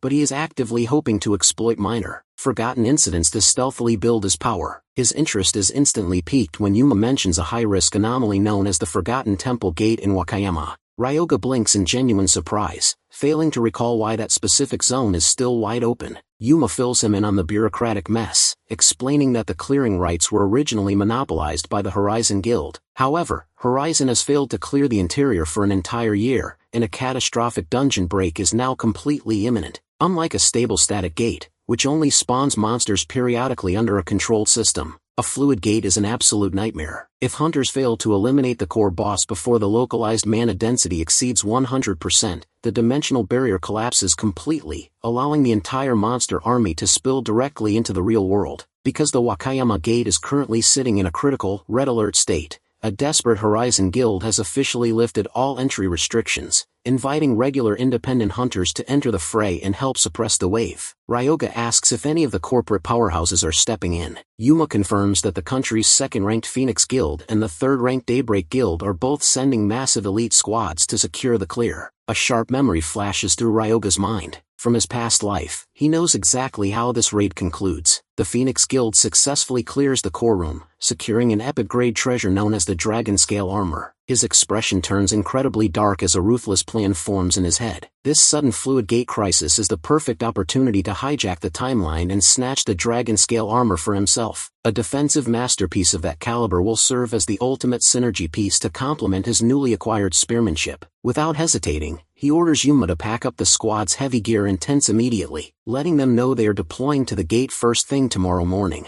The next day, the party arrives at the staging ground in front of the Forgotten Temple Gate. The system scanners displaying a terrifying 93% mana density threshold. Ryoga looks around the perimeter, noting the massive sea of mercenary hunters gathering outside the barricades now that Horizon has opened the gates to the public. Instead of pitching a tent to pace themselves like the other veteran squads, Ryoga walks straight toward the glowing event horizon. Yuka runs up to stop him, frantically pointing out that they only packed a maximum of 5 days worth of rations. The rookies think 5 days is a suicidal timeline to clear a massive temple complex that a major guild couldn't crack in a whole year. Our boy just casts a dark glance over his shoulder, calmly stating that 5 days is more than enough time because he intends to completely finish the raid himself. Before they can cross the threshold, Yuma nudges his shoulder, pointing out a stunning female hunter surrounded by an elite vanguard, the Phoenix Guild's rising star, the prodigy sword saint, Asaka Meyer. The name instantly rings a bell. In the original timeline, this girl is the exact warrior who clears the inner sanctum and claims the dragon armor. In his past life, her raw mechanical talent was praised as something that would eventually surpass even the Phoenix Guild master, Marita Takumi. Tragically, she ended up losing absolutely everything in a horrific dungeon accident down the line. Glancing toward the opposite side of the camp, there is another heavyweight contender, Gouda from the Daybreak Guild. This massive brawler is on the verge of earning his legendary title, the Iron Fist, and is universally recognized as one of Japan's absolute peak powerhouses. In other words, the entire roster of future celebrities is currently packed into a single staging area. Yuma swallows hard, as he asks if a small rookie party like theirs can genuinely compete against these absolute monsters. Ryoga assures his vanguard that they are going to play this game entirely on their own terms. He has zero intention of playing fair, and he is absolutely determined to walk out of this dimensional rift with the dragon scale armor in his inventory. With his resolve locked in, our boy commands his team to follow his lead, stepping directly through the swirling vortex of the gate. The party finally steps through the swirling portal and enters the gate. The moment they cross over, Yuka nervously whispers to Yuma, wondering if their terrifying boss is eventually going to turn them into undead puppets too. Ryoga overhears the whispering and darkly reminds them that they are far too weak to ever become high-grade undead. At best, they would just make pretty basic zombies. The rookies stare at him, completely speechless that he can say something so unhinged with a perfectly straight face. While he tells his team not to stress, the entire terrain around them suddenly begins to warp and tear apart. Even Fafnir tenses up at the sudden dimensional shift. Yuka explains that this mechanical reset is the real issue. While the system's official entry requirement is capped at a 2-star rank, the actual clearing difficulty is easily a 3-star nightmare because the internal structure changes once a day, completely shifting the environment and the monster spawns. Ryoga looks around, noting that the dungeon behaves exactly as it did before he regressed. He immediately assigns the vanguard duty to Fafnir, who takes the lead with a competitive grin. Ryoga wastes no time layering both Unholy Blessing and Wedge of Retribution onto his giant summon, while Fafnir loudly taunts him, claiming it is his absolute duty to protect his physically fragile master. After pushing into the shifting ruins for a while, Ryoga senses an enemy presence just up ahead. Yuma looks up, instantly recognizing the corrupted figures lurking in the shadows as fallen cultists. Without warning, the first cultist lunges forward. Fafnir steps directly into the strike, ready to trade blows with the monster. Yuma raises his weapon to help, shouting that these variants are incredibly formidable, but his sentence is cut short. With a single explosive fist, Fafnir slams the creature into the stone floor, following up with a punch so devastating it vaporizes the monster's face instantly. Yuma stands there completely shell-shocked, while Fafnir casually shakes out his claw like it was nothing. Ryoga, however, looks thoroughly annoyed. He sharply warns his right-hand summon to stop crushing the monster's heads, pointing out that if he completely obliterates the skulls, our boy won't be able to reanimate them into useful undead. Before Fafnir can argue, a larger wave of cultists floods the corridor. Deciding it's time to join the battle, Ryoga draws the Staff of Grudges, burning a clean 12% of his active mana pool to channel his power. Utilizing bone control, he launches a volley of sharp bone shards, piercing straight through the oncoming cultists' bodies. Since these specific monsters possess incredibly low elemental resistance, Ryoga deliberately infuses the projectiles with a specialized mix of dark and holy attributes to maximize the damage. The strike doesn't kill them instantly, but the opposing attributes cripple their systems, drastically slowing down their movement and attack speeds. Fafnir takes instant advantage of the opening, noting that the enemies are moving in slow motion while his own baseline stats are operating at a boosted 100%. The giant dragon man systematically dismantles the remaining cultists one by one. He internally thanks his earlier gym fight with the Erigiri captain,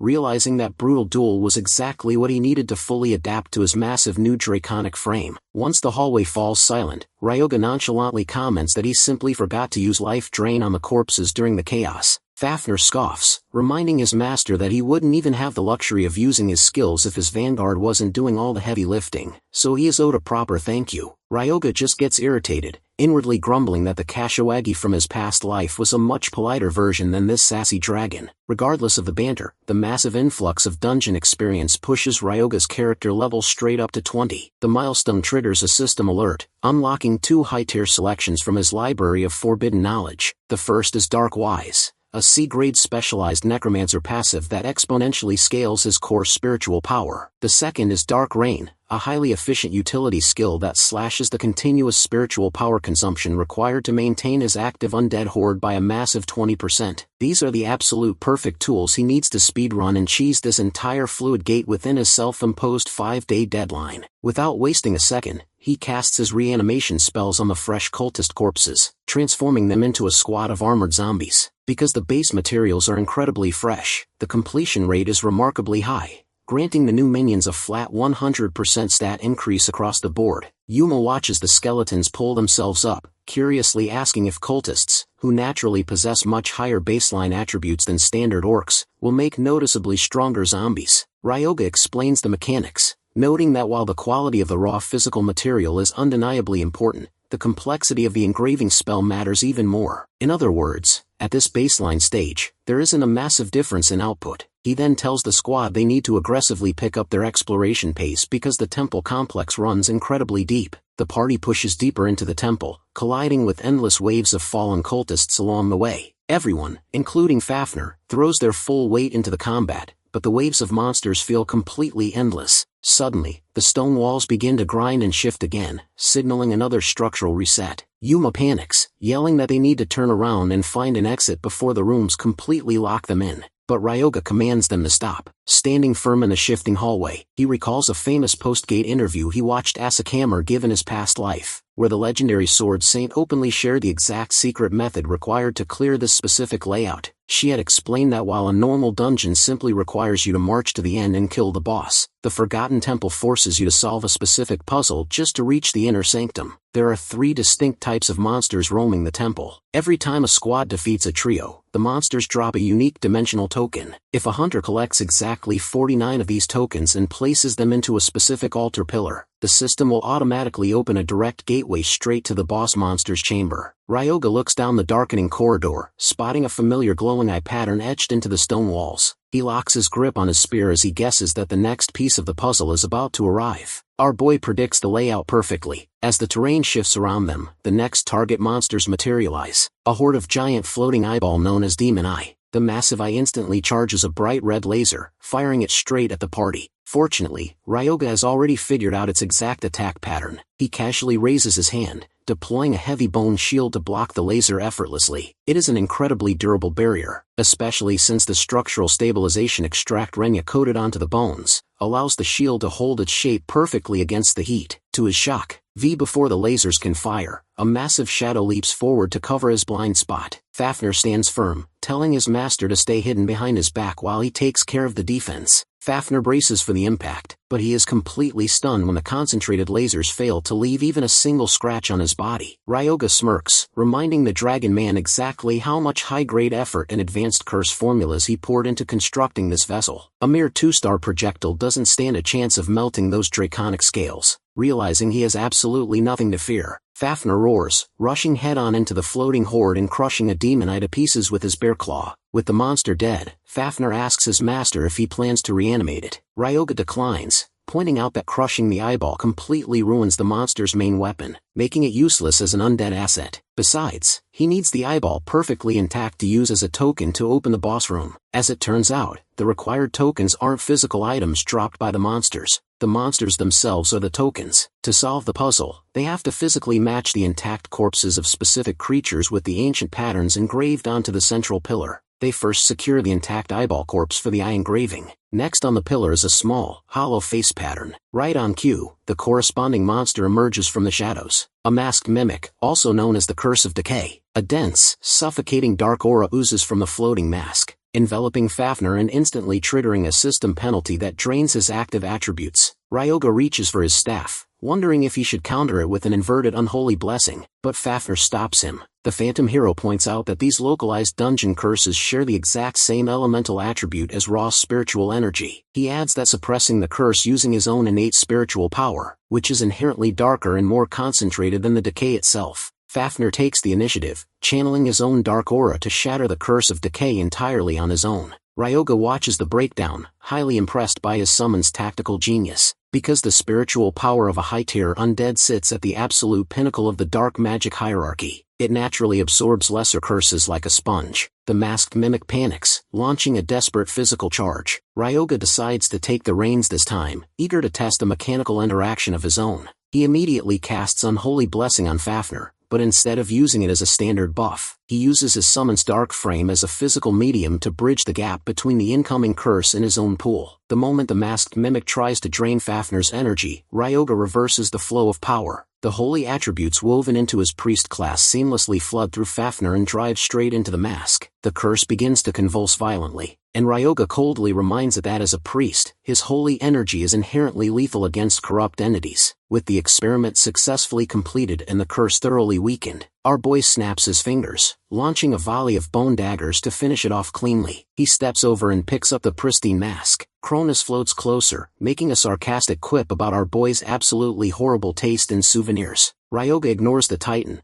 carefully stowing the mask away since it is the third required token. To open the path, they need to collect a total of 49 flawless monster corpses, without destroying their identifying features. This exact, hyper-specific condition is the sole reason why no one, including the entire Horizon Guild, could clear this gate for an entire year. Ryoga honestly has no idea how Asakamar managed to figure out this absurd puzzle in the original timeline, but he is more than happy to steal the solution. Speaking of the devil, Yuma suddenly points down a branching corridor, informing him that the Phoenix Guild is currently engaging monsters just a few rooms over. The party moves to a secure vantage point, watching the elite guild squad clear a chamber. Asakamar is at the front of the formation, cutting through a swarm of curses with absolute, breathtaking precision. She channels her elemental aura through her blade, slicing the monsters so cleanly that even Cronus nods in genuine appreciation. Ryoga recognizes the flawless technique as the Gale Sword. It is proof of her world-class mastery. If her blade angle deviates by even a millimeter, the curse would instantly backfire and deal heavy damage back to her. Instead of lingering to watch the show, Ryoga orders his squad to pick up the pace, and the rookies quickly follow him deeper into the ruins. Their sudden movement catches Asaka's attention. She lowers her sword, her sharp eyes tracking the strange rookie party. She wonders if that strange one-star boy has actually figured out the secret mechanic of the temple. Her vice-captain scoffs at the idea, muttering that if a powerhouse organization like Horizon couldn't solve it in a year, a bunch of random independent rookies stand zero chance. He assumes they are just recklessly slaughtering monsters for basic stones. But Asaka continues to stare down the dark hallway where our boy disappeared. Her instincts tell her otherwise. She can feel that the kid has uncovered something massive, and a deep intuition whispers that this won't be the last time her path crosses with his. 5 days pass since Ryoga and his crew first step into the Forgotten Temple. The monster waves are seemingly endless, which thoroughly terrifies the rookie team. No matter how many cultists they put down, the dungeon just respawns them back into the corridors. Fafnir anchors the front line, obliterating one creature with a heavy punch while crushing another beneath his massive, draconic weight. Watching the display, Cronus chimes in, commenting that Fafnir honestly possesses far more traits of a traditional hero than Ryoga does. Ryoga just rolls his eyes, reminding the Titan that he is actively putting his life on the line too, before ordering his zombie cultists to march ahead and reinforce the perimeter. He continuously channels life drain on the fresh carcasses, absorbing the residual energy until his character level finally hits 27. He is incredibly satisfied to kill 2 birds with 1 stone,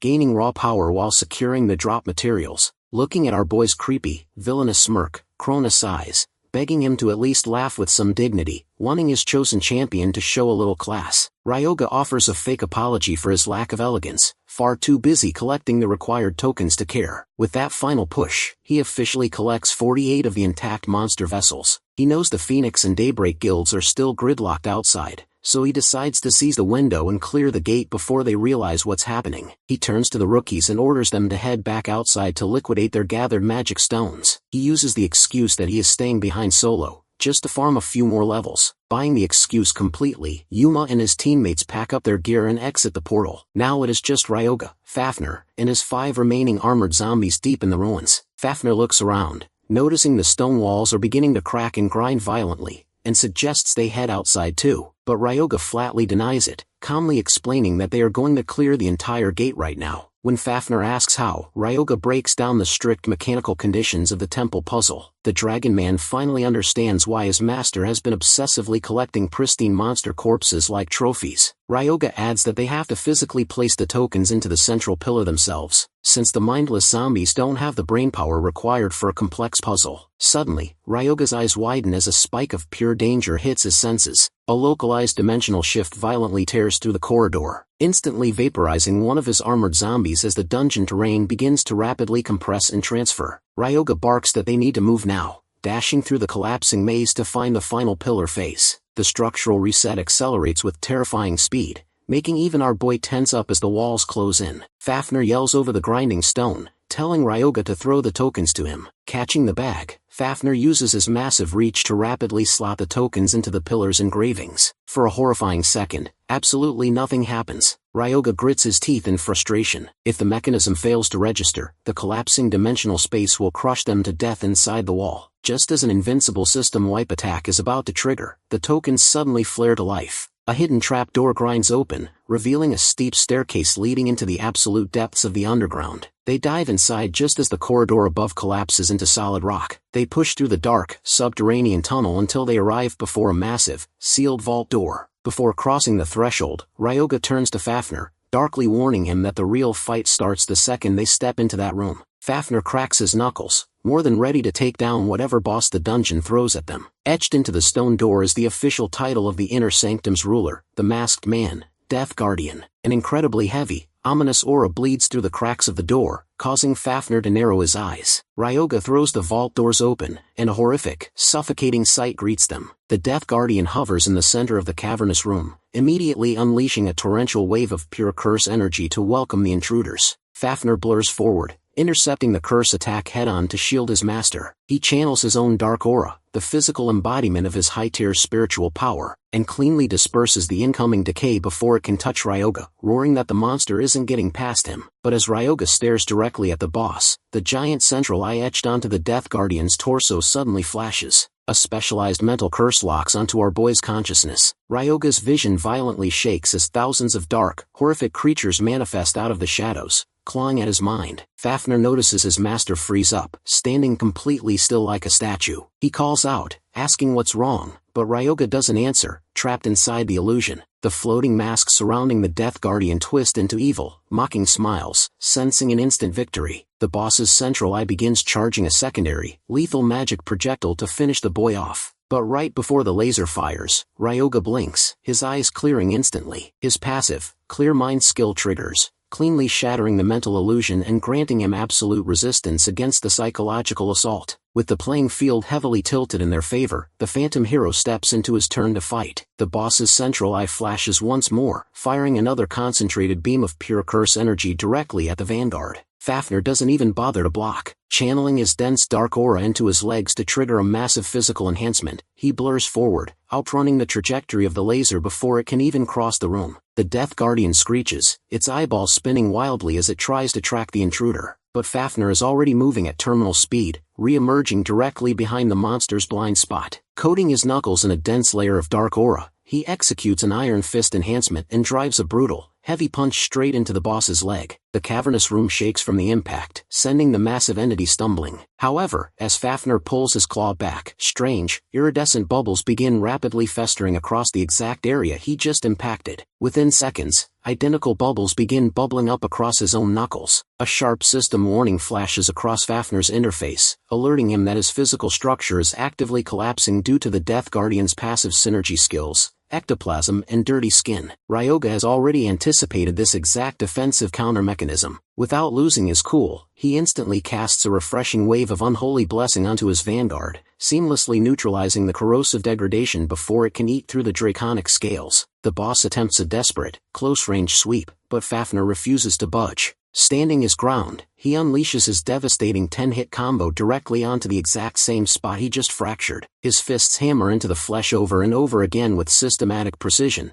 until his final strike punches a clean, gaping hole straight through the Guardian's leg structure. The abomination lets out a deafening shriek of pure agony. Realizing its signature curses are failing to take root, the monster's rage boils over, and it begins violently charging a massive, rune-clearing spell. Fafnir notes that the massive hole in the creature's limb has significantly ruined its mobility, making its movements incredibly sluggish. He catches his breath, stepping back to comfortably evade the oncoming strike. But his eyes suddenly widen as the jagged flesh within the wound begins to rapidly knit and fuse back together. The boss's hyper-regeneration is quickly becoming an annoying headache. Fafnir leaps back, telepathically asking his master for a tactical suggestion. Ryoga is already more than ready to wrap this fight up in one definitive shot. Reaching into his storage, he conjures a volley of sharp bone spikes and unleashes bone control. The skeletal projectiles shoot through the air, piercing deeply into the exact same leg wound before the flesh can fully solidify. The Death Guardian roars in pure panic, desperately ordering them to stop targeting that specific wound. Desperate to clear the room, the boss releases its ultimate curse formula, Dark Wave. A torrential, tsunami-like tide of black malice erupts from its core, flooding the entire chamber. Fafnir instantly steps in front of Ryoga, bracing his massive frame to anchor the defense. Ryoga hooks his fingers, summoning his remaining armored zombies to form a tight, overlapping shield wall around them. But the sheer, explosive pressure of the dark wave is far too overwhelming. The corrupted tide slams into the perimeter, instantly dispelling the zombies into dust. Using the fading dust cloud as absolute cover, our boy dashes straight through the dissipating curse wave, closing the distance to the monster in the blink of an eye. He triggers the full release of Wedge of Retribution, discharging a massive kinetic countershock wave that completely gridlocks the Death Guardian, temporarily sealing its movements on the spot. Ryoga immediately barks the order for Fafnir to strike. Fafnir launches himself high into the air, bringing his massive fist down in a devastating, gravity-assisted one-hit crush. The explosive impact drives the boss face-first into the stone floor, shattering its core completely. A monumental cascade of system notifications floods Ryoga's vision, as a massive chunk of dungeon experience registers, triggering an instant double-level milestone. Thrilled by the rapid growth, our boy marches straight toward the grand altar standing directly behind the boss's throne room, where the primary vault reward awaits. Fafnir follows closely, his eyes locking onto the gleaming prize resting on the stone pedestal, the legendary dragon-scale armor. Ryoga opens his system interface, checking the artifact's item description to confirm it is the exact masterpiece he remembers. Forged from the pristine skeletal remains of an ancient dragon, the armor possesses a rare growth-type attribute and a built-in self-repair mechanism, boasting a flawless durability score of 5,000 to 5,000. Even better, the item is designed to perfectly synchronize with the wearer's innate mana pool, allowing it to seamlessly alter its physical shape according to the user's explicit will. Our boy steps up and places his hand onto the breastplate. The moment his fingers make contact, the armor automatically triggers its auto-equip sequence, shifting its colors from a neutral sheen to a deep, ominous dark hue that perfectly matches his hidden Necromancer class. The baseline synchronization finishes, listing a standard array of heavy defensive attributes. Strike resistance climbs to level 12, magic resistance reaches level 7, and his overall agility scales up by a clean 10%. Eager to test the armor's dynamic shape-shifting capability, Ryoga closes his eyes and projects a streamlined, form-fitting design in his mind. The heavy plates instantly react to his thoughts, compressing and shifting their density to match his exact preference. The sudden structural compression causes his defensive statistics to violently skyrocket on his screen. His localized strike resistance shoots all the way up to level 47, his magic resistance leaps to level 35, while his overall agility penalty drops down to a mere 5%. Looking at his master standing clad in the sleek, draconic armor, Fafnir remarks that since Ryoga is wearing a high-tier tank build now, he no longer needs to hold his strength back during their daily spear training sessions, since the plates will comfortably keep him from breaking. Our dude shoots him an unamused look, pointing out that the giant dragon man basically just admitted he wants to beat his own master to his heart's content. Fafnir just looks away, not even bothering to deny the accusation. With the ultimate prize successfully secured, Ryoga casually unequips the armor, storing it safely inside his storage ring. As they turn to leave, his eyes catch a strange, wispy, dark essence slowly manifesting from the dissolving corpse of the Death Guardian. Outside the portal, the interface informs everyone that the core subjugation is officially complete, triggering an automated closure sequence that will permanently seal the Wakayama fluid gate in exactly 3 minutes. The entire staging ground is in complete, absolute chaos. The crimson sky clears instantly as the automated sirens echo across the camps, notifying the massive crowd of mercenary hunters that the crisis has been averted. Everyone is shouting and whispering, desperately trying to guess which elite guild vanguard or hidden powerhouse managed to speedrun the impossible temple layout. The media and news press are ready to cover the historic clear. As Ryoga calmly steps through the rippling exit portal and steps ahead, Yuma spots him and frantically runs over to meet him. The vanguard catches his breath, excitedly asking our boy if he heard the news that the impossible fluid gate was just successfully cleared. Ryoga casually shoves his hands into his pockets, walking past the panicking crowds with a completely nonchalant expression. He smoothly confirms the news, stating that he is already well aware of the clear, because he is the one who personally finished the job. At first, Yuma fails to process the words, standing completely stupefied as the realization sinks in. The next second, he loudly shouts in disbelief, demanding to know if Ryoga was truly the one who killed the boss. The sudden outburst instantly draws the sharp attention of the surrounding hunters, who turn to look at them. Ryoga quickly reins him in, firmly emphasizing that he has zero interest in the fame and wants absolute secrecy regarding the clear. To sweeten the deal, he even promises to add a portion of the boss's hidden loot value into the squad's upcoming payout. Yuma immediately declines the extra money, arguing that since the rookies didn't participate in the actual boss subjugation,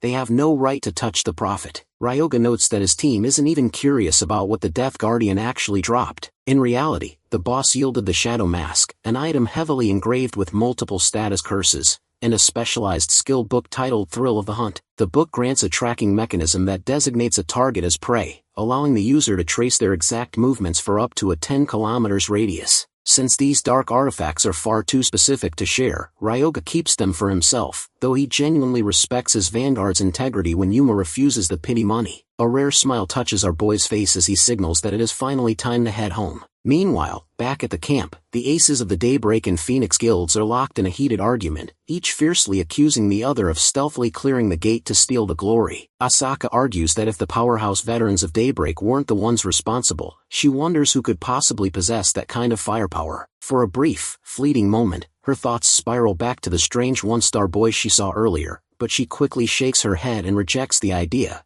deeming it an absolute physical impossibility. When Ryoga's group finally returns to the hidden laboratory, the entire place is in a state of absolute chaos, looking as if a localized tornado had just ripped through the workstations. The next moment, a stressed-out Renya rushes toward them, frantically shouting about the madness Ryoga has unleashed. As it turns out, our boy's aggressive marketing stunt with the Arajiri Guild worked a little too well. Word of the miraculous mid-tier brew spread like wildfire, causing not just individual hunters, but multiple major factions to flood the alchemist with bulk purchase orders. When Ryoga casually asks if the influx of business is supposed to be a problem, Renya clarifies that while the advertisement was a massive success, the sheer volume of sudden orders is a logistical nightmare. Ryoga shrugs it off, noting that even if it's a massive hassle, everything is ultimately working out in their favor. The formulation is officially locked in, and they are completely cleared for large-scale mass production. To take things a step further, Renya reveals that he has managed to secure a set of incredibly rare darkness orbs. Renya adds that only a broken, rule-defying class like a Necromancer could casually get their hands on resources of this caliber. Ryoga unseals the container, releasing the dark energy which acts as a powerful catalyst to exponentially multiply magnetic and spiritual forces when channeled by a dark attribute user. He orders Fafnir to stand completely still. The giant dragon man complies, though he loudly voices his suspicion that his master is about to do something incredibly weird to his body. Ignoring the complaints, Ryoga channels the raw power of the darkness orb directly into Fafnir's frame. The dense energy acts as a structural bridge, aggressively forcing the synchronization rate between the hero's soul and the modified dragonian carcass to fuse tighter. With a surge of dark mana, the system screen flashes,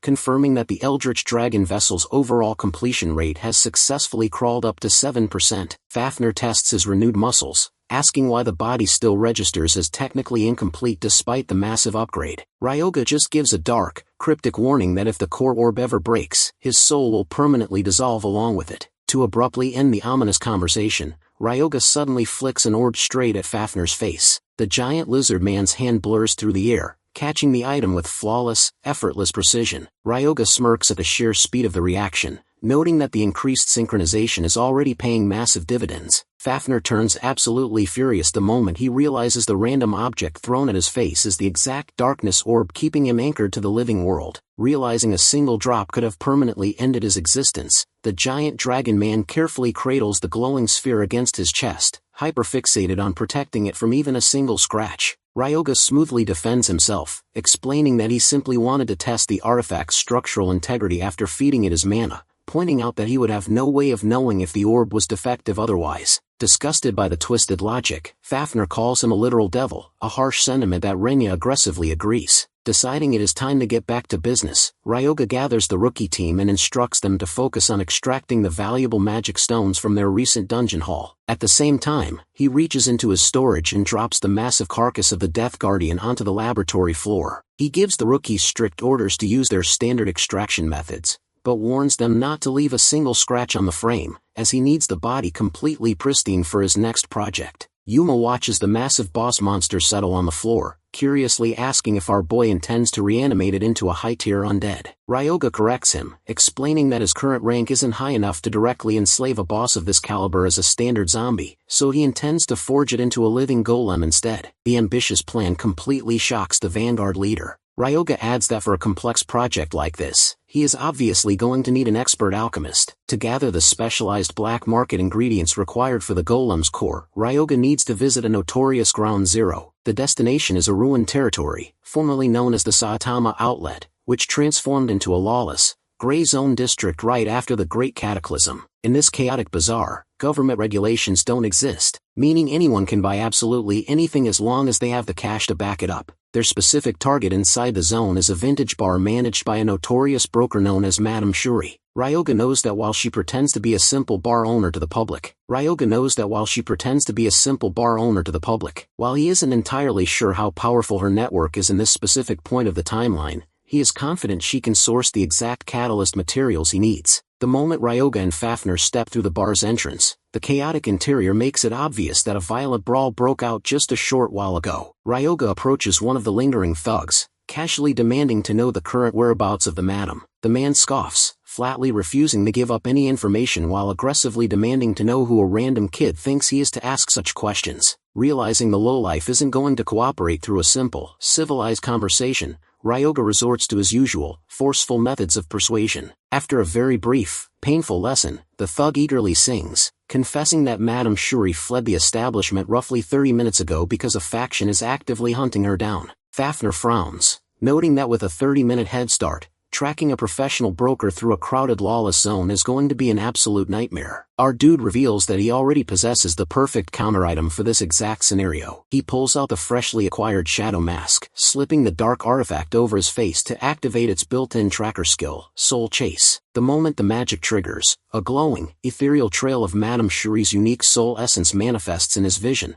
allowing him to easily lock onto her path. Meanwhile, deep within the desolate alleys of the lawless district, Madame Shuri is sprinting for her life. She is completely out of breath, entirely baffled as to what she could have possibly done to trigger a full-scale assassination order from the Red Spider Syndicate. She knows she is in a critical bottleneck, but she absolutely cannot afford to let them capture her alive. Her luck runs out when she turns a corner, only to find herself instantly surrounded by a dense wall of Syndicate goons. Stepping out from the shadows of the blockade, the high-ranking leader of the Red Spider Syndicate smiles victoriously. Refusing to go down without a fight, Madame Shuri slides a hidden dagger out from her sleeves, fiercely warning the mob that they will all end up in body bags if they dare underestimate her. The Syndicate leader just brushes off the threat with a mocking laugh, claiming she is barely projecting enough baseline mana to tickle them. Madame Shuri challenges him to step forward and find out for himself whether she is bluffing. Before the two sides can violently clash, a calm, casual voice suddenly echoes from the entrance of the alley, startling every single person in the clearing. Ryoga slyly comments that everyone seems to be gathered here in one convenient spot, making it look like a highly entertaining street show is about to begin. The leader warns Ryoga to stay out of their business, since he is nothing but a meddling outsider. Ryoga steps forward anyway, sarcastically thanking the man for being so incredibly polite with his prior warning. The leader grows furious at his smug attitude, assuming the kid is only acting tough because he brought a summon along, throwing a glare over at Fafnir. Losing his patience, the leader orders his minions to go grab him. Fafnir moves instantly. He punches the first goon clean across the alley and effortlessly throws two others into the air. Another Syndicate thug hurls a heavy iron rod straight at him, but Fafnir catches it out of the air and hurls it right back with enough force to pin the man flat against the brick wall. Realizing his men are being dismantled, the Syndicate leader reveals himself to be a fire magic user. He immediately summons a massive torrent of roaring flames, preparing to turn our boy into a pile of ashes. Madame Shuri screams out a warning to our hero, but the leader just grins maliciously, sending the firestorm surging forward and celebrating what he thinks is an instant kill. His eyes widen in sheer horror a second later, as Fafnir walks straight out of the raging inferno completely unscratched. The leader panics, shouting in disbelief that his fire didn't even leave a mark, but he is cut short when Fafnir drives a heavy fist into his torso, crashing him violently into the opposite wall. With the Syndicate goons thoroughly taken care of, Ryoga looks over at Madame Shuri. Thinking back to her appearance in his past life, he remembers that she used to sport a massive, severe burn scar across her face, and he now realizes this fire-wielding leader must have been the one responsible for it. By intervening today, he He has successfully saved her from that horrific fate. Right on cue, Madame Shuri's bartender finally shows up, apologizing profusely for his tardiness. When he asks about the situation, the madam quickly explains how the two strangers just completely annihilated their pursuers. Ryoga analyzes the newcomer, instantly sensing that this bartender is significantly stronger than the average street thug. The bartender asks who our boy and Fafnir are, but Madame Shuri can only express her own confusion, though she whispers that they don't seem to be bad people. Ryoga steps forward,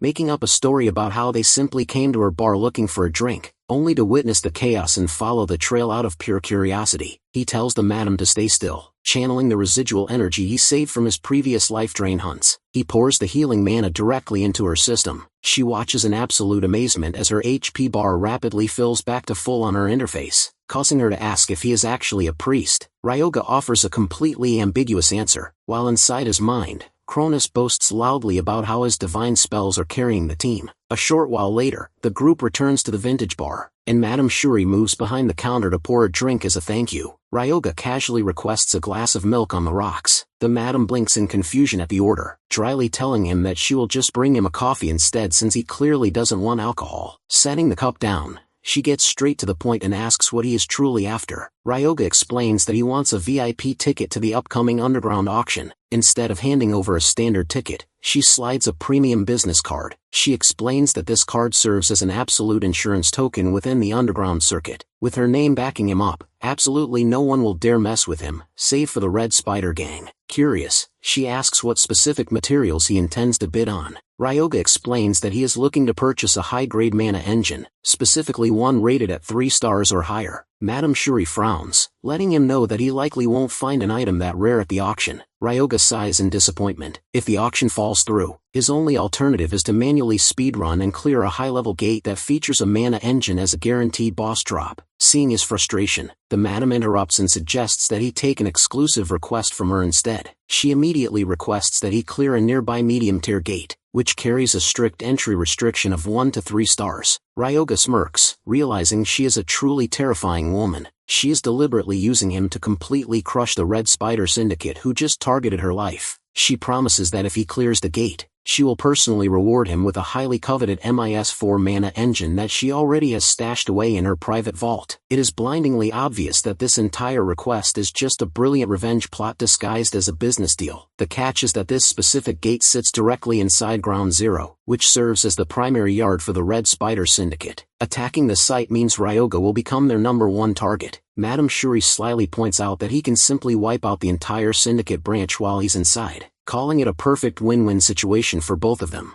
Ryoga calculates the risks in his head. An MIS4 mana engine is a top-tier, masterpiece-grade component that functions at a 5-star level. To completely hook him, the madam sweetens the pot, adding a bonus reward of 10 kilograms of rare arcane thread. Accepting the terms, Ryoga takes a sip of his coffee and finalizes the contract. Madame Shuri smiles, guessing by his insane performance that he must be a high-tier 3-star hunter, but her face goes completely blank when he casually reveals that he is actually just a 1-star rookie. Later that evening, the duo deploys to the entrance of the Ground Zero Ant Cave gate to begin the mission. Madame Shuri provides immediate support by casting her signature lunar sorcery, Butterfly's Dream. The spell deploys a massive, invisible barrier around the sector, completely severing the Red Spider Syndicate's communications and tracking lines within the zone. Near the portal, a Syndicate guard taps his earpiece in confusion, complaining that he isn't getting any response from the Eastern Patrol Squad. He has no idea that Fafnir is already standing directly behind his shoulder. Before the guard can even turn around, the giant dragon man effortlessly finishes him. Madame Shuri admits that Ryoga's strength is truly remarkable, now that they have cleanly bypassed the Syndicate's outer security line. However, she voices her lingering concern,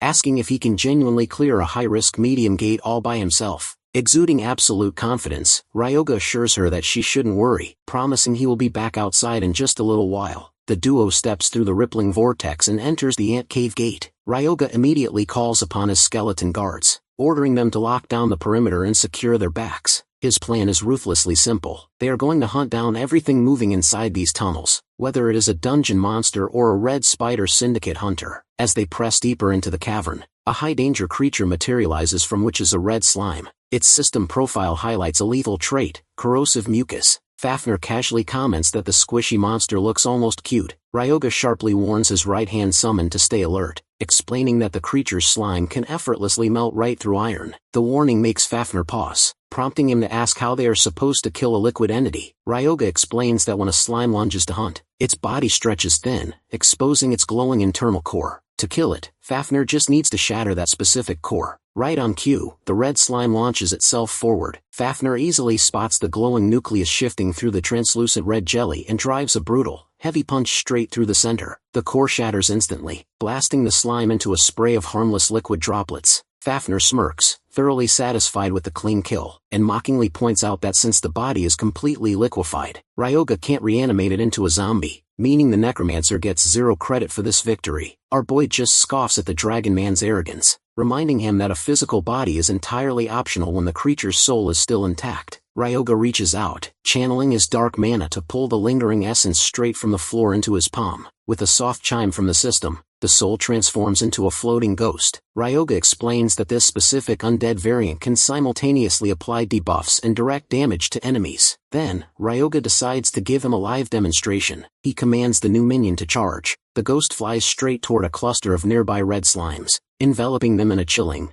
dark mist. Instantly, the monster's baseline attributes plummet by 2%, while their internal exhaustion levels violently spike. Fafnir tenses up, surprised by the sudden drop in the slime's momentum, but notes that a 2% deduction is still relatively minor. Ryoga just clarifies that this is the effect of a single, basic ghost. Once he builds an entire army of them, the scaling will be terrifying. Later, deeper within the cave system, a squad of Red Spider Syndicate is busy harvesting high-grade bloodstones. Their unit leader, Kotetsu Osabi, barks at his men to keep their guard up, reminding them that this specific sector yields over 1.2 million yen worth of bloodstones per haul. He notes that their operations were already severely interrupted during the failed hit on Madame Shuri, and he has zero intention of letting this shift go to waste. When a subordinate reports that their communication lines to the outside world have completely cut out, Kotetsu doesn't panic. He coldly orders the squad to slaughter absolutely anything that gets in their way. A moment later, the Syndicate hunters halt in their tracks, thoroughly stunned to find a line of skeleton guards blocking the tunnel ahead. They look around in confusion,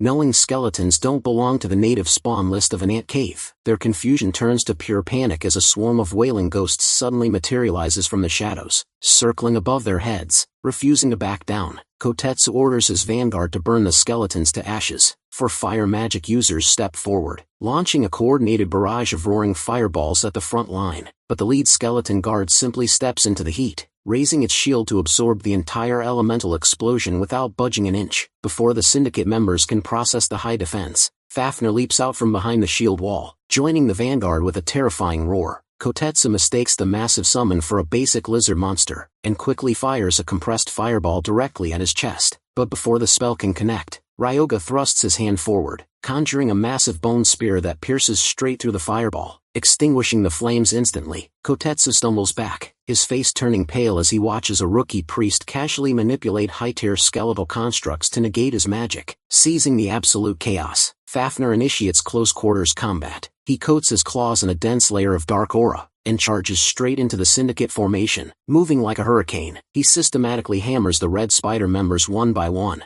executing his 10-hit combo. Within minutes, the half-Syndicate squad is completely wiped out. Now only the unit leader with few minions remains standing. Kotetsu stares in absolute horror at the terrifying duo, his eyes widening as he finally recognizes Ryoga's face from the alleyway brawl. He realizes this is the exact same mysterious kid who successfully ruined their assassination plot against Madame Shuri just a few hours prior. Looking at him, the leader assumes that Azarboy's strength lies in his summon, so he will finish the summon to defeat him. So he asks one of his subordinates to hold off Fafnir, and the rest of the army will focus on attacking Ryoga. The subordinate rushes to Fafnir with a shield, but his attack is too strong that his punch pierces through the shield. Behind the subordinate, the leader is standing as he uses his fire-binding magic, so now Fafnir can't move, and the rest of the squad rushes to our hero. On the other hand, Ryoga already expects this kind of plan, so he sends a number of his ghosts to the subordinates, which decreases 15% of their strength and 17% of their agility. The next moment, he shoots numbers of bone spears at them, which they block with their blades. Looking at them, he gets the idea that he can't just win with the bone spear against these 3-star opponents. One of them rushes to the skeleton and defeats one of his skeleton guards, while the same man is now rushing to him.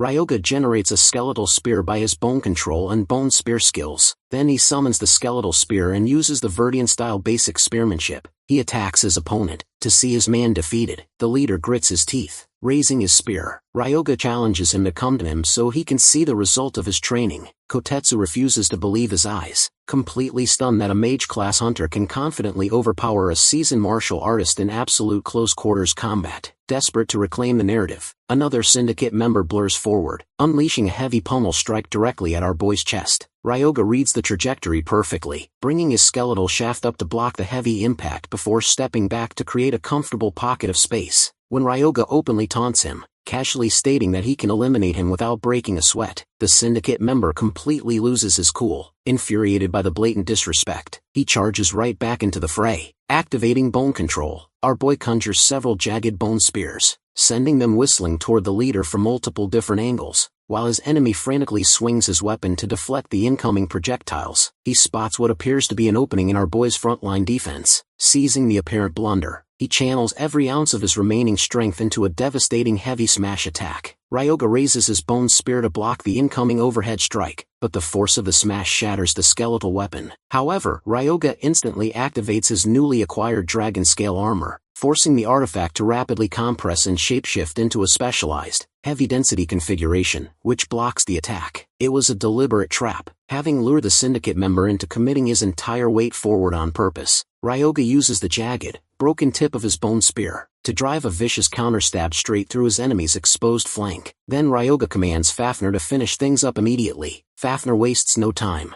Flaunting his dark aura, he winds up a brutal punch that drives straight through the core of the Vanguard subordinate who mistakenly assumed his fire chains could permanently anchor the giant lizard man. Kotetsu frantically weaves another glowing magic circle in a desperate bid to turn the tide. Before the spell can manifest, Fafnir leaps across the cavernous floor, delivering a heavy blow that launches the syndicate leader violently against the stone wall. Refusing to accept a humiliating defeat at the hands of a mere summon, Kotetsu struggles to pull himself up, but Fafnir is already standing directly over him, closing the distance instantly to deliver a final, crushing kick that sends the syndicate commander crashing into unconsciousness. Stepping over the unconscious bodies, Ryoga inwardly admits that the syndicate leader was a remarkably skilled hunter, genuinely impressed that the man possessed enough magical output to temporarily bind Fafnir's movements in real-time combat. He extracts Kotetsu's fresh soul to add to his growing collection before stowing the physical corpse safely inside his storage ring. With the Red Spider Syndicate patrol completely wiped out, their next task is to officially purge the gate's inner sanctum. The duo marches directly into the main boss room, where the true ruler of the ant cave awaits them. Standing in the center of the damp cavern is a giant red slime, glaring at the intruders with pure, primal fury. The giant jelly stretches its massive body thin to prepare for an aggressive lunge,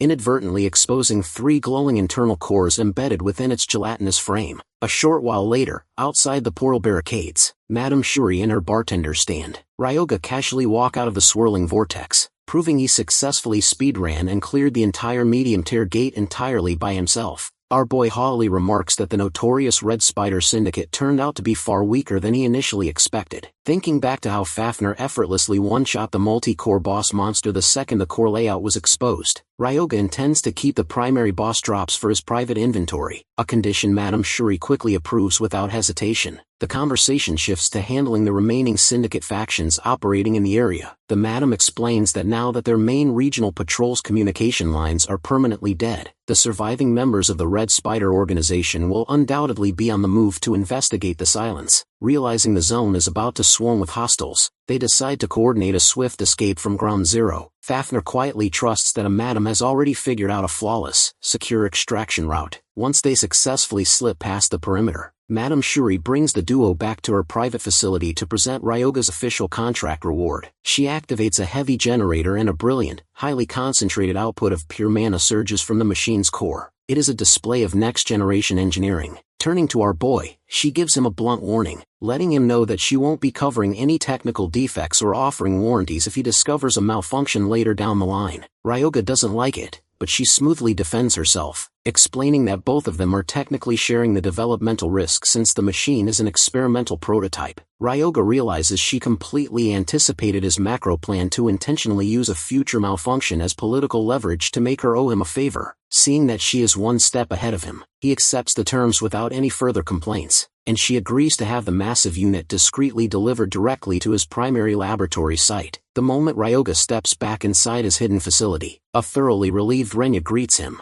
The alchemist mutters that he wouldn't have been surprised if Ryoga ended up returning to the lab as a ghost. Our boy just smiles, stating that instead of becoming a ghost himself, he brought back a brand new one as a souvenir. He reaches into his space and pulls out the newly harvested red slime ghost, letting the wailing, translucent spirit float straight into the alchemist's face. The sudden apparition scares poor scientist. Ryoga casually tells him he better get used to the company, because from now on, they are all going to be working together as a team. The statement only serves to terrify the alchemist even more. Ignoring Renya's frantic protests, both Ryoga and Fafnir turn around and walk out of the main workshop, leaving the trembling scientist completely alone in the dark room with the floating slime spirit. Exhausted from the relentless string of high-speed raids and back-to-back combat, Ryoga finally crashes onto his bed, ready to pass out. The moment his head hits the pillow, a system notification blares across his interface. The alert informs him that his contracted constellation, Cronus, has officially risen in rank, unlocking an exclusive, immediate audience within the Star Sanctuary. Next, the physical world dissolves, and Ryoga finds himself standing directly inside the grand, celestial expanse of the Star Sanctuary, facing Cronus. At first, our boy assumes he is simply locked inside a vivid dream, but Cronus quickly corrects him, booming that the rapid influx of recent glory has successfully increased his core divinity, allowing him to pull his mortal contractor directly into his domain. Right on cue, a sudden system quest materializes on Ryoga's display screen. The interface tasks him with securing a holy relic or constructing a dedicated temple to systematically scale up his constellation's divine output that promises to grant an unofficial achievement bonus. Ryoga looks around the star domain, noting that the architecture bears a striking resemblance to a legendary pantheon. While a pantheon functions as a neutral, collaborative gathering hub for various active deities, a sanctuary serves as a completely isolated private domain unique to each individual star. Constellations typically utilize these sacred sanctuaries to bestow blessings upon their contracted mortal hunters. Eager to maximize his active loadout, Ryoga looks up at the Titan and asks Cronus to hand over his personalized holy blessing immediately. Cronus admits that he doesn't currently possess the required system achievements to manifest a blessing of that caliber on the spot. Instead, the ancient star demands that his contractor work for it, instructing him to focus on raising their mutual divinity scores first. Reviewing the strict system conditions, Ryoga calculates his options. He knows that tracking down and securing a holy relic is an absolute physical impossibility at his current level. He decides to focus his macro strategy entirely on building a temple, confident that securing the promised unofficial achievement will give him the exact competitive edge he needs to break the timeline wide open. Ryoga wakes up the next morning to find the rookie team casually lounging around the laboratory, using the facility as a makeshift inn without bothering to get an ounce of permission from a stressed-out Renya. The moment everyone sits down around the main table, the atmosphere grows incredibly heavy. The rookies waiting in tense anticipation to hear exactly what purpose brought our hero here today. Ryoga asks each of them about their core reason for becoming a hunter in the first place. Yuma shrugs and gives a completely realistic answer: the money. Ryoga nods, thoroughly satisfied with the practical mindset, vastly preferring it over some delusional desire to play a righteous hero. The third wheel of the squad tries to quip that if they ever actually wanted to be heroes, they would just follow someone noble, but he cuts his sentence short when Yuma aggressively digs an elbow into his ribs. Now, Ryoga finally lays out his official proposal. He wants to form an official party with them. Yuma mentions that he thought they were already operating as a single unit. Ryoga smoothly corrects him, explaining that they are not officially a party yet, because, up until now, he has simply been paying them standard wages to handle his basic daily chores. Now he wants them to truly fight and grow together. Hearing this, the rookies' faces instantly brighten, and all three eagerly agree to the terms. Ryoga informs them that their first major assignment will require them to spend an entire month operating right on the dangerous boundary line. The rookies get completely hyped up by the announcement. Later, the newly formed party officially departs for the desolate borderlands. As they approach the perimeter of the boundary, Ryoga tells the rookies to keep their questions to themselves until he finishes giving them a brief rundown of his current build. Without missing a beat, he finally reveals the ultimate truth. He is a saint who is simultaneously leveling up as a necromancer. The rookies stand frozen, their jaws dropping as they try to process the information, finding it completely bizarre that two diametrically opposed paths could exist within a single human body. After a moment of stunned silence, they discuss that Ryoga might literally be the first person in recorded history to ever achieve a dual-class synchronization like this. Then, our boy drops another bombshell, explaining that he needs to build a custom temple right here on the border. Specifically, he is going to construct a necropolis, a literal city of the dead. which will serve as the permanent, fortified stronghold for his necromancy operations. He explains that because monsters and hunters are constantly engaging in brutal, fatal clashes near the boundary, the soil is thoroughly saturated with the thick scent of death, making it the absolute ideal environment for a necromancer to thrive. Their immediate task is to survey the land and secure the perfect plot to begin construction. The ideal site needs to be highly defensible, but they can't just build it anywhere. A necropolis requires a location where a powerful spirit vein naturally flows beneath the earth. Ryoga commands Kotetsu Osabi's newly reanimated ghost to keep his guard up and vigilantly watch the surrounding terrain, while Ryoga focuses his internal spiritual power to scan the terrain for spirit vein. As they step further into the gray zone, Ryoga's floating ghost suddenly distorts its translucent features into an incredibly creepy face. Ryoga signals a halt, recognizing the spirit's alarm as a clear sign that enemies are lying in ambush just ahead. A squad of aggressive lizard men emerges from the brush. Their raw strength is relatively weak, but their movement speed is incredibly fast. Fafnir doesn't care about the numbers. He rushes forward with absolute confidence, roaring that he can take the entire pack down by himself. Yuma frantically shouts out a warning, yelling that lizard men's scales are naturally coated in a thick layer of slick oil that makes standard physical strikes slide right off. Yuma's sentence gets cut completely short, however, as Fafnir drives a brutal punch clean through the first lizardman's torso, forcing the vanguard leader to instantly swallow his words. The remaining two monsters rush the giant summon. Fafnir effortlessly plants a heavy kick into the ribs of the second lizard, while simultaneously delivering a crushing right hook to the third, instantly ending the skirmish. Ryoga steps forward, immediately activating his dark mana to shape the fresh corpses into a pair of armored zombies. He notes that native monsters tend to gather in larger clusters around areas where the strongest spirit veins flow, proving they are heading in the exact right direction. He orders the party to keep moving. Along the way, they encounter several more patrols of lizard men, all of whom are effortlessly dismantled by Fafnir, allowing Ryoga's armored zombie army to steadily expand. After a short while, the group arrives at the edge of a remarkably beautiful secluded pond. Ryoga halts, scanning the area as his eyes lock onto the convergence point of spirit veins, declaring it the absolute perfect location to construct his temple. Fafnir frowns, pointing out that a spot this beautiful is going to stand out a lot, not to mention the fact that the local monster populations look more than ready to violently defend their territory. Ryoga dismisses the concern. He instructs the rookies to sit back and handle the basic camp preparation. Preparing to clear the pond himself, Yuma steps forward, arguing that they should help him fight since the sheer volume of monsters swarming the pond is far too high for a single hunter to manage. Ryoga just smiles, letting him know that raw numbers mean absolutely nothing to a necromancer. The next moment, he activates bone control,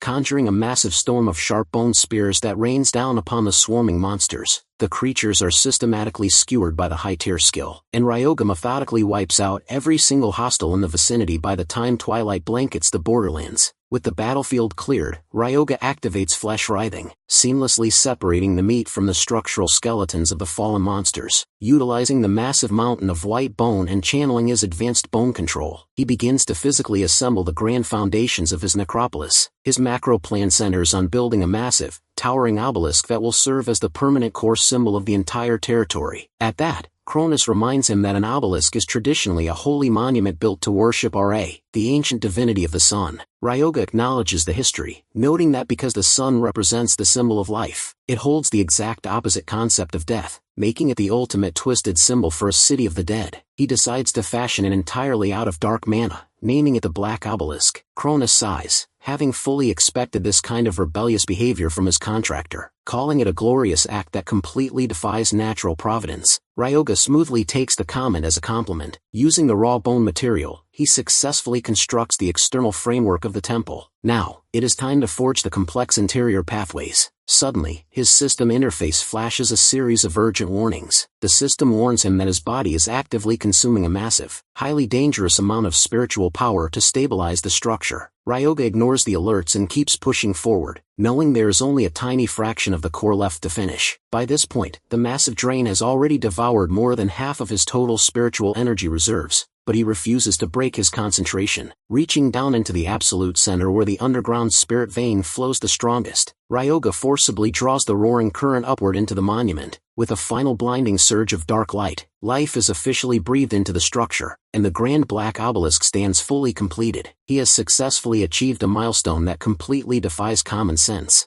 A brand new verse has been officially etched into the living myth of the giant of the azure sky. The finished building registers a remarkably high degree of completion, instantly boosting his overall performance scores by a 50%. The moment the black obelisk settles, a dense, supernatural fog rolls across the territory, severely restricting the field of vision for any living creatures inside the zone. The rookies look around in absolute bewilderment, completely unable to see a single thing through the darkness, frantically calling out to ask if he actually finished the spell. At the same time, Ryoga's passive undead attribute stats violently spike by a permanent 30%, causing Fafnir to gasp as an immense wave of raw power surges through his dragonian frame. Our boy stands victorious, having successfully pulled off the impossible, but the extreme, unprecedented strain takes a toll on his physical body. Ryoga suddenly stumbles, coughing up a heavy spray of dark blood. A flashing red system warning blares in his vision, alerting him that his core spiritual power has been dangerously depleted to absolute zero. Next moment, his vision goes completely dark, and his body collapses limply onto the ground, prompting panicked screams from Fafnir and the rookies as they all rush forward to catch him. The next morning, Ryoga wakes up inside a camp tent with a splitting, throbbing headache. Before he can even rub his temples, Cronus abruptly manifests inside his mind,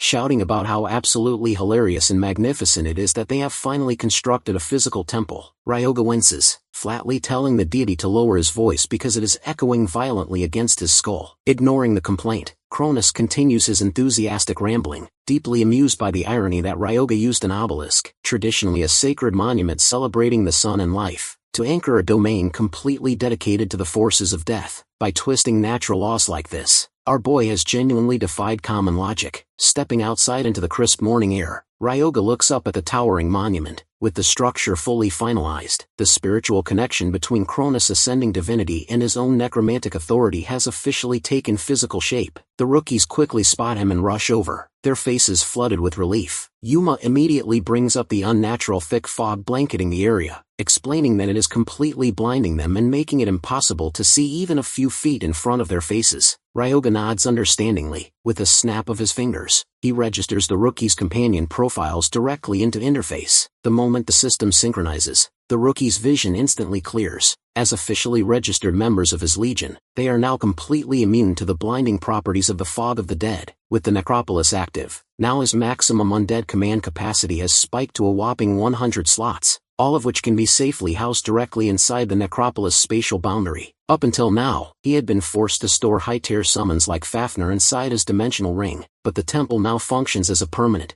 high-efficiency barracks for his growing army. Furthermore, the monumental achievement has drastically boosted Cronus' core divinity scores. Ryoga can physically feel a massive, heavy wave of raw divine power flowing directly from Cronus into his own veins, but he knows that passive energy isn't enough. His immediate task is systematically strengthening the actual combat power of his frontline units. He turns to his rookie team and bluntly informs them that they are about to undergo a brutal training regime to get stronger. The three of them give him completely blank looks. Ryoga coolly reminds them that if they intend to run with him, they need to actually be capable of surviving high-tier zones, unless they plan on being nothing more than simple chore boys who collect magic stones for the rest of their lives. Without giving them room to complain, Ryoga delegates the tasks. He hands Yuma's defensive training entirely over to Fafnir. Fafnir asks exactly how far he is allowed to push the kid. Ryoga casually gives him a blank check, telling him he has full permission to be more ruthless than he was with Ryoga. As for the remaining two teammates, Ryoga decides he will train them personally. Before kicking off the physical drills, Fafnir demands to know Yuma's innate character trait. Yuma nervously admits that his abilities are strictly locked into pure defense, and he always suffers a massive physical recoil whenever he blocks a heavy hit. Fafnir utilizes his martial arts analysis skill, concluding that the recoil isn't a weakness.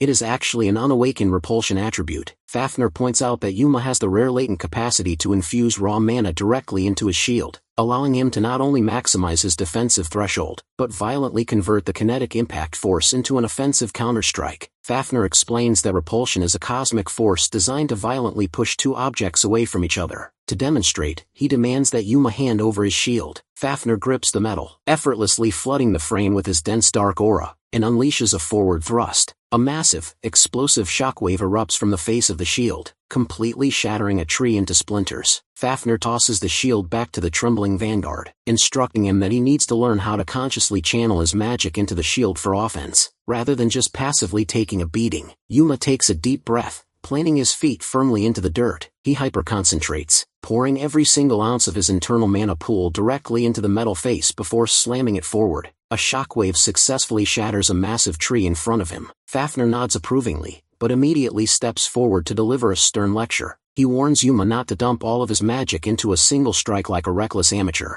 explaining that if he overloads the circuit, the structural back pressure will literally blow his own body to pieces. He barks at him to get back in position and keep practicing the regulation output. Meanwhile, on the other side of the camp, Ryoga turns to his two students to break down their own system traits and skills. He turns to Yuka first. She nervously explains that her primary weapon is a specialized crossbow, and her innate trait is called resonance. This unique trait allows her to tether her soul to a designated party member, temporarily borrowing a fraction of their active magic output to infuse directly into her fired projectiles. Cronus scoffs, claiming that a parasitic, dependent trait like that is completely useless for a solo-focused build. Ryoga outwardly disagrees, knowing that if she learns how to utilize the mechanics properly, the trait is highly capable of breaking high-tier defenses. To jumpstart her build, Ryoga reaches into his inventory and gives her a skill book. Yuka hesitates, pointing out that an advanced skill book like this is far too expensive for a rookie to afford. Ryoga dismisses her worries, casually letting her know that she can simply pay him back once they start clearing high-tier dungeons. The book contains a fundamental skill, telekinesis. Nevertheless, she instantly installs the magical concept directly into her brain.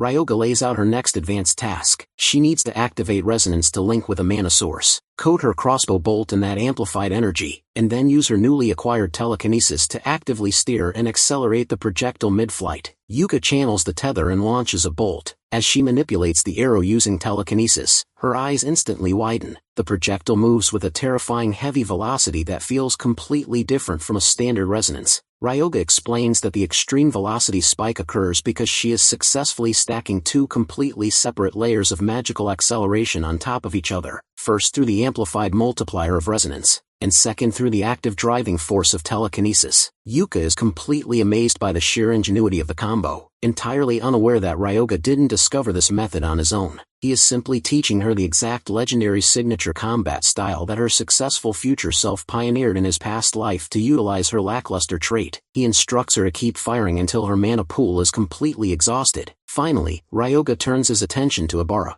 The boy shifts nervously under the Necromancer's intense gaze, explaining that his unique skill allows him to open a private pocket dimension. He demonstrates the ability, manifesting a tiny rift in the air, but deflates as he admits that his current weight capacity is strictly limited to a single kilogram. His innate trait is registered as spatial inventory generation. At that, Cronus mocks the boy that the kid is literally built to be nothing more than a glorified, low-tier baggage carrier, but Ryoga completely disagrees with the deity's assessment, knowing that under the right guidance, a spatial user can easily transform into a terrifying, high-tier monster on the battlefield. In his past life, Ryoga vividly remembers that the infamous number 2 powerhouse of the Romanov family possessed this exact spatial inventory capability. That man used his infinite pocket dimension to store an entire armada of heavy artillery and high-grade weaponry, effortlessly summoning and swapping weapons in fractions of a second to obliterate entire armies single-handedly. The immediate bottleneck for Ibarra is his heavily restricted weight limit. Ryoga calculates that the fastest way to expand a spatial inventory is to systematically consume high-grade elixirs,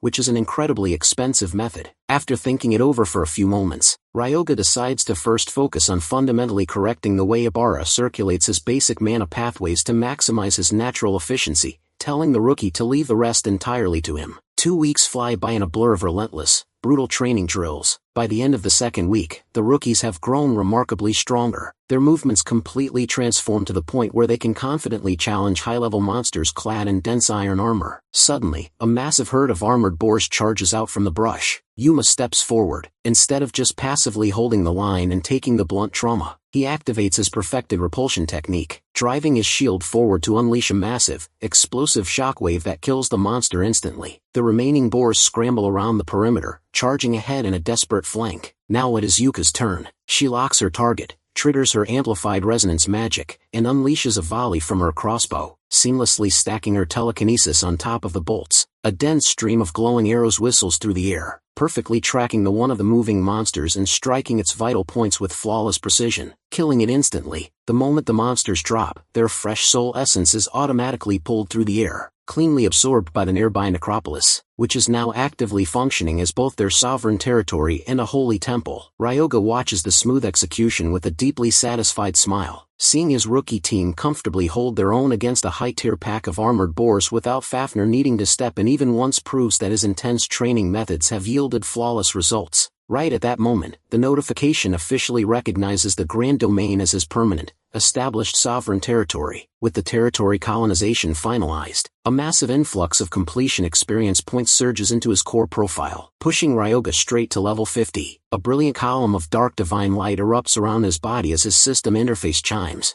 announcing that he has officially broken past his limitations and entered an entirely new, uncharted realm of power. After breaking past his limits and advancing to a 2-star rank, Ryoga's overall core attributes instantly spike by an additional 20%. However, the sheer volume of experience points required to level up from this point forward has officially quadrupled. On the bright side, the raw scaling of his active undead summons increases along with his rank. He calculates his options, realizing that instead of just relying on standard skeleton guards or vanguard zombies, he can finally branch out into constructing a high-tier golem. With his immediate goals set, Ryoga prepares to head back to the laboratory to begin the technical work. Fafnir is completely miserable about the arrangement, loudly complaining about being left behind on the desolate borderlands to work as nothing more than a glorified security watchman for the territory. Meanwhile, the rookies gather around, eager to know what their next move is now that their intense training arc is over. Ryoga asks about their levels, noting that Yuma has reached level 48, Yuka is at level 47,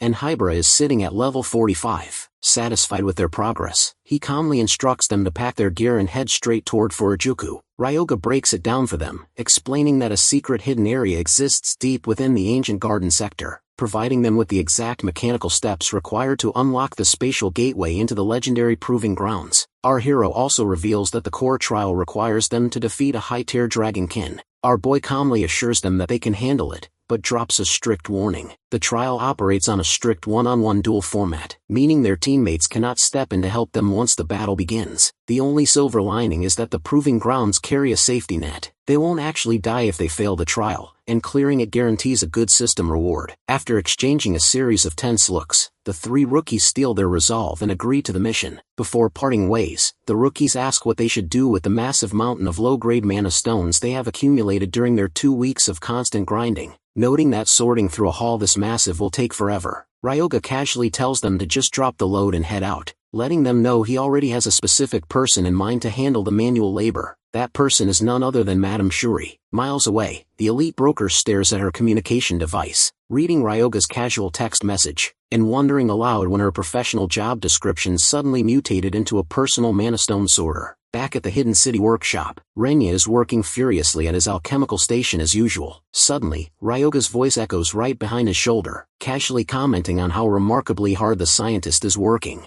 Renya jumps clean out of his skin, spinning around and frantically shouting at his partner to stop materializing out of thin air. Ryoga just reminds him that he was simply too immersed in his research to notice his presence. Shifting gears, Ryoga asks for an immediate status update regarding their mass supply production line for the healing potions. Renya recovers his composure and assures him that everything is running perfectly smoothly, before pausing to note that Ryoga is suddenly speaking to him with a much more casual energy than before. Before the alchemist can return to his paperwork, Ryoga tells him to come along to the chamber, casually announcing that he plans to build a golem right now. Initially, the alchemist blinks in complete incomprehension, but a second later, Renya's eyes go completely gooey as the sheer scale of the project hits his brain. He realizes exactly what our boy is trying to pull off. Unlike standard undead that require constant mental upkeep, a golem can remain semi-permanently active as long as it has a stable internal mana source. Renya can barely believe his ears, pointing out that even the wealthiest megacorporations on Earth are still trapped in the absolute rudimentary stages of basic golem research. Ryoga confidently admits that he can successfully craft one on the spot, but adds a condition.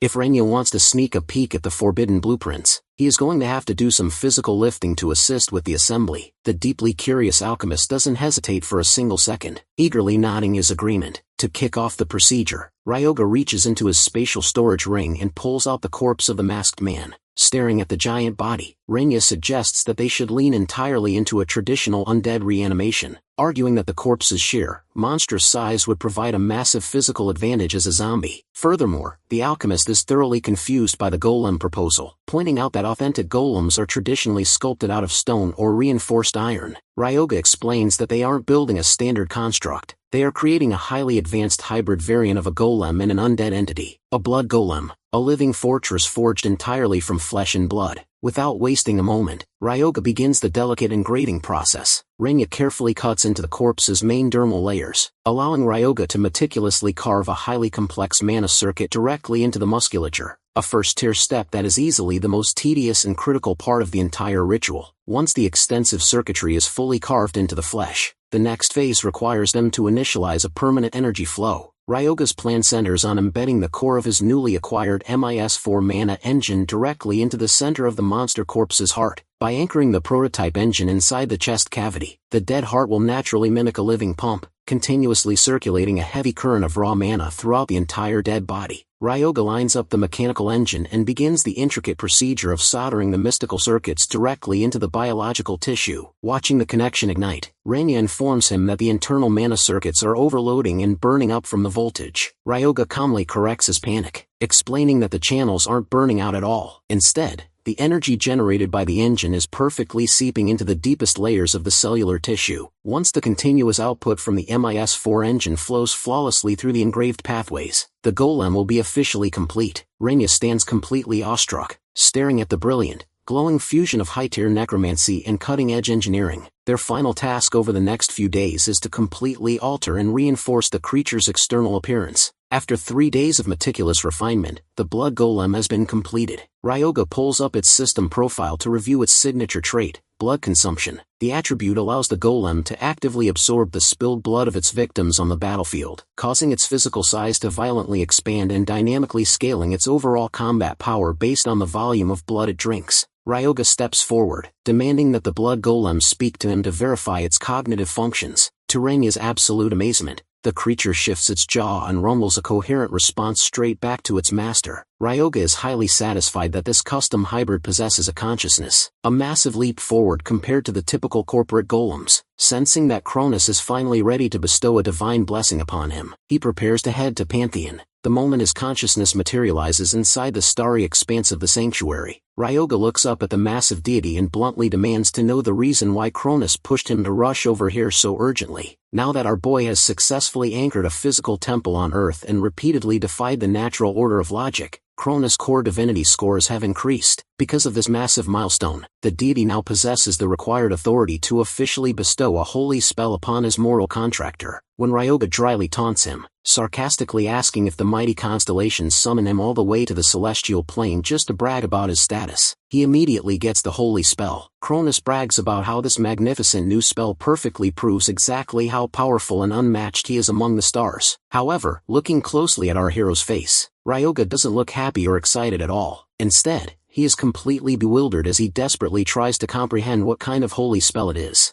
Ryoga stares at the new holy spell, Power of the Giant, in disbelief. The skill actively drains a target's life force to boost or restore their physical strength. Despite Cronus bragging about how awesome it is, our boy finds the whole thing pretty useless. He flatly explains to his deity that a necromancer mostly relies on the undead, who don't even have a life force to begin with. It's totally obvious Cronus designed this spell just to flex his own fighting style, considering he's a giant who can actually benefit from it. Cronus blows a fuse, yelling back that it isn't a problem at all. Ryoga just taunts him, saying it definitely won't be a problem since he has zero intention of ever casting it. He walks away from the fuming constellation, casually dropping one last jab calling him completely incompetent. On his way back, Ryoga gets a call from Madame Shuri with a lucrative job offer that has nothing to do with the Red Spider Syndicate. When Ryoga points out that he doesn't work for chump change, she reassures him that the reward is a humanoid ginseng, a top-tier elixir worth over 100 million yen, packed with dark mana refined to its absolute limit. The client specifically requested someone with elite healing abilities. The client turns out to be the Saitun Company, a megacorporation with massive influence over Manastone operations and science. The youngest daughter of the chairman, Sarah, has contracted the infamous mummy disease, and every conventional treatment they've tried has completely failed. Ryoga accepts the job.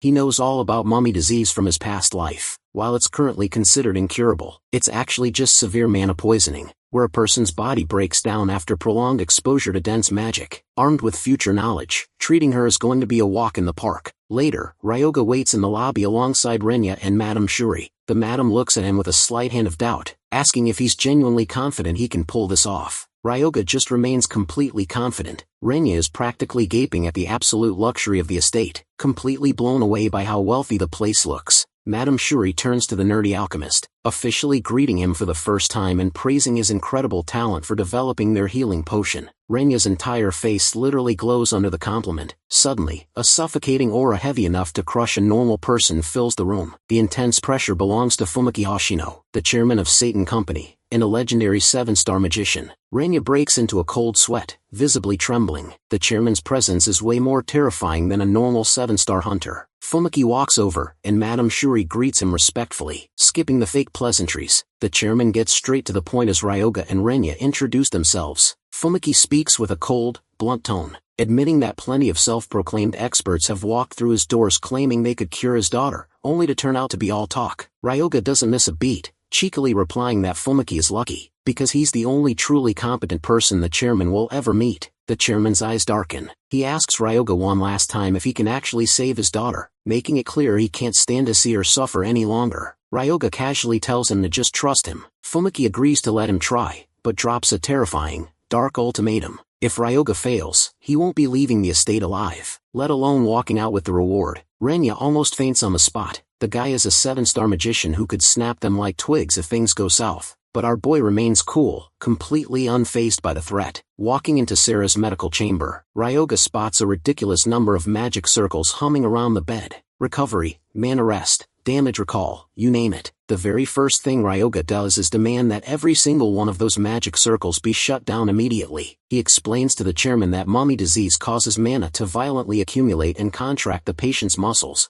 Constantly dumping vitality magic into her body might keep her alive temporarily, but it only feeds the root cause, making a real recovery impossible. Realizing the logic behind his words, the chairman immediately deactivates the circles. As the magic clears, little Sarah looks up at them with weak, pale eyes. Her father gently reassures her that these people are here to fix her up. Ryoga doesn't waste a single second. He barks an order at Renya to set up a transmutation array and position the mana stones. The alchemist jumps into action, setting up the array and using the room's spatial circuits to dramatically drop the local mana concentration. From there, he begins carefully siphoning the excess magical energy directly out of Sarah's body. Fumiki takes a sharp breath as he watches the healthy color slowly return to his daughter's cheeks. Since mummy disease is just mana poisoning, removing the built-up magic handles half the treatment in one go, a delicate feat only an alchemist like Renya could pull off. Inside his mind, Ryoga silently offers a smug nod toward Cronus, taking back his comment about the constellation being useless. Cronus is deeply confused by the sudden change of heart. With the excess magic gone, Sarah is still left with severe muscular damage,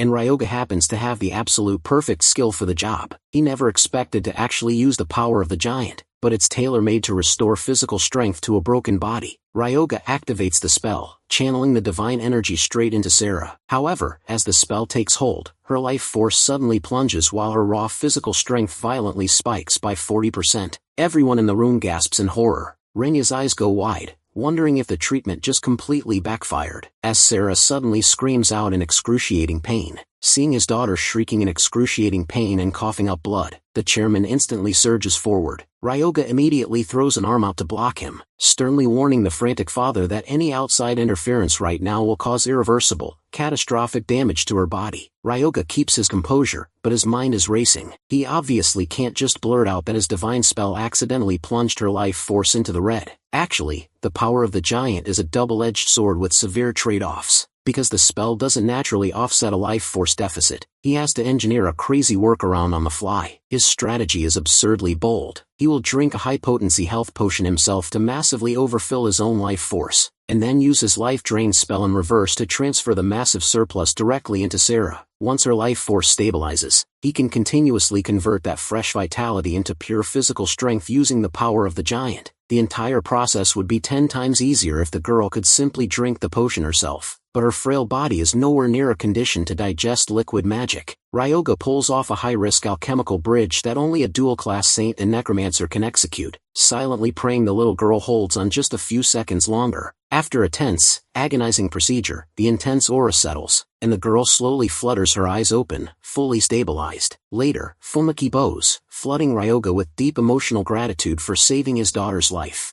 Ryoga casually waves it off, giving credit to the little girl for having the sheer willpower to push through the agony. He instructs the chairman to immediately get her a proper, hearty meal, pointing out that her physical stamina reserves are completely wiped clean. The powerful 7-star magician bows deeply in absolute reverence. The sudden, humble attitude from such a terrifying figure makes our boy incredibly nervous, leaving him completely unsure of how to react. Eager to clear the awkward tension, Ryoga asks if he can claim his reward right away. A few moments later, the chairman personally presents him with the humanoid ginseng. Ryoga beams with joy as he takes custody of the top-tier elixir, marveling at its incredible dark mana purity. Before they part ways, Fumaki brings up a critical question. Can this revolutionary treatment be scaled up to cure other mummy disease patients around the world? Ryoga shakes his head, explaining that it isn't practical because he can't realistically treat every single victim on Earth in one-on-one sessions. Seizing the opportunity, Fumaki proposes establishing a specialized, state-of-the-art treatment facility under the Saitun Company banner. Hearing the offer, Ryoga agrees to teach the company's elite medical team the fundamental principles behind the cure, leaving the actual mass development and refinement entirely in their hands. Thoroughly impressed by his generosity, the chairman offers Ryoga a whopping 10% royalty on all future profits once the treatment is successfully commercialized. Ryoga blinks, genuinely asking if 10% isn't a bit too generous. Fumaki just reminds him that a permanent cure for an incurable disease is utterly priceless. The two shake hands, officially sealing the deal, while Ryoga smirks like a villain on the inside,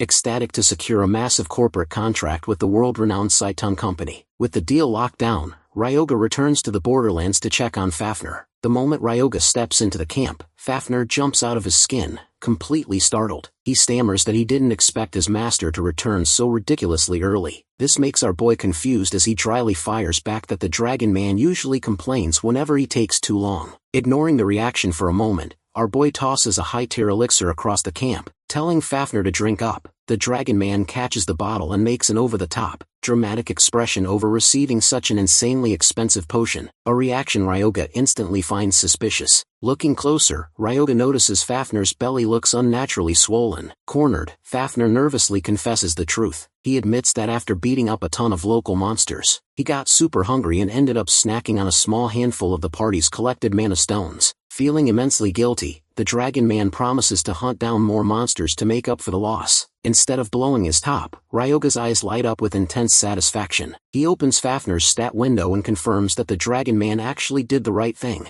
Consuming the mana stones has massively expanded his total mana capacity, dramatically accelerated his internal mana accumulation rate, and successfully fulfilled several critical growth conditions. Because Fafnir is an undead construct forged with a dragon heart, he doesn't naturally generate his own mana. He has to manually replenish his core by absorbing external mana stones. Realizing this, our guy immediately tells him to save the elixir for later. Fafnir stands there in utter shock, completely stunned by his master's cool reaction. He fully expected Ryoga to lose his mind over lost profits. His master just shrugs it off, explaining that the pocket change earned from selling raw mana stones can't even begin to compare to the immense value of his main vanguard, growing permanently stronger. Moved to tears by the sentiment, the giant Dragon Man wraps Ryoga in a bone-crushing hug, squeezing him so tightly our boy literally can't breathe. Gasping for air, Ryoga breaks free from the grip and immediately calls for Osabi. The noisy, translucent ghost of the former syndicate leader manifests instantly. Ryoga rolls up his sleeves and gets right to work, summoning Osabi's preserved physical corpse and weaving the dark framework of a brand new skeleton.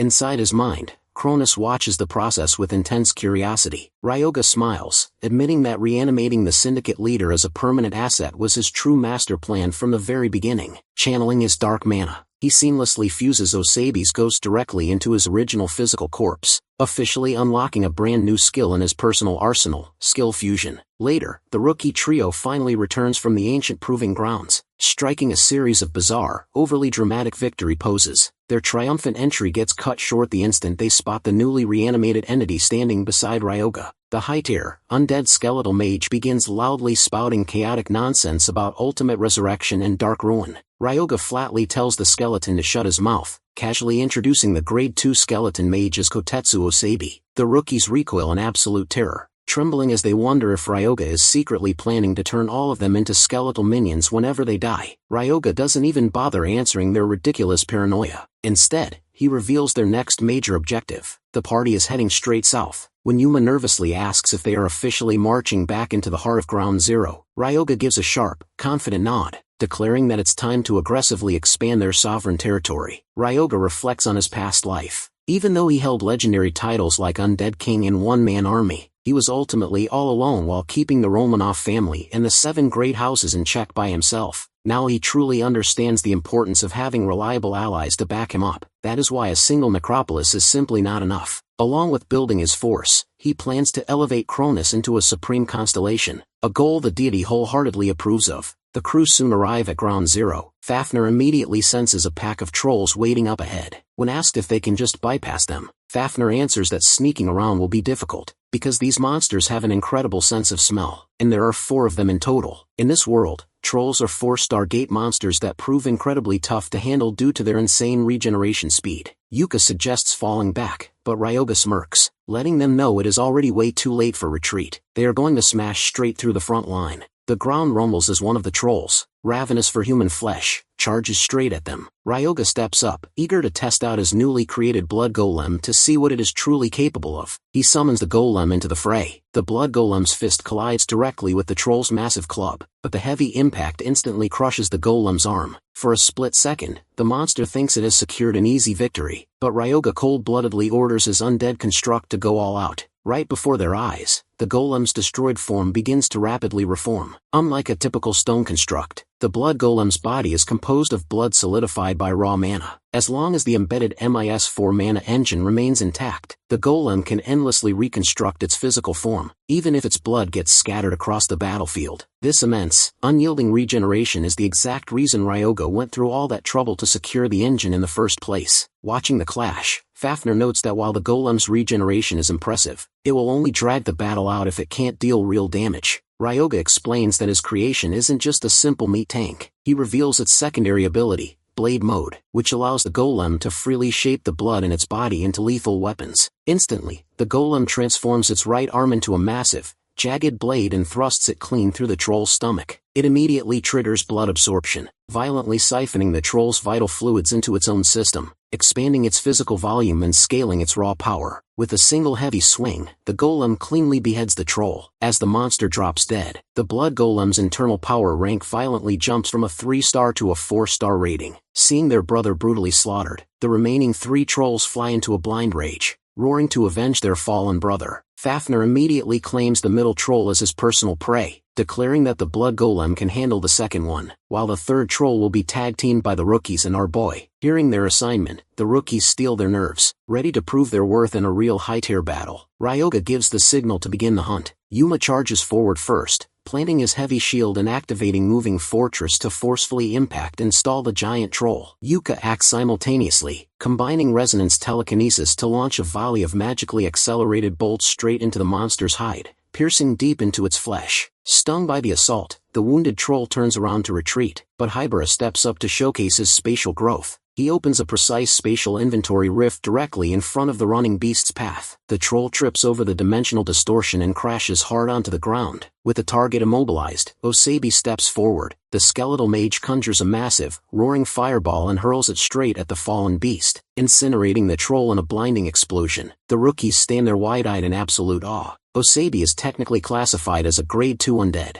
so unleashing a high-level spell with that much explosive output should be way out of his league. Ryoga explains the mechanical secret behind the power spike. It comes down to the perfect fusion between Osabi's living soul and his preserved physical body. The advanced magic engraved into Osabi's soul from his past life combines seamlessly with his original physical vessel, creating an explosive synergistic bonus upon reanimation. Turning around, Ryoga sees that both Fafnir and the Blood Golem have already finished off their respective targets. Fafnir immediately eyes the giant magic stones left behind by the dead trolls. The second he gets Ryoga's permission, the Dragon Man pops the massive mana stone into his mouth like candy and swallows it. The absorbed magic flows directly into his dragon heart, expanding his total mana capacity while permanently boosting his baseline physical attributes. Looking at his right-hand man, Ryoga reminisces about his past life. Back then, instead of this dragon buddy, he had reanimated Kashiwagi as a Hell Knight. A tedious process that required swapping out bones every single time just to force a power upgrade. Making his current commander stronger is infinitely easier by comparison. So, Ryoga offers Fafnir all the remaining magic stones harvested from the trolls, which the Dragon Man happily devours on the spot. Instantly, Fafnir's muscles swell and bulk up, which he flashily flexes for everyone to see. Having gorged on the stones, he reaches his current mana intake limit, and his internal dragon heart officially evolves by one whole stage. Overflowing with raw power, Fafnir boasts that he is ready to crush anyone foolish enough to stand in his path. Watching the Dragon Man brag, Ryoga silently wonders whether Kashiwagi was actually the better right-hand man in his previous timeline.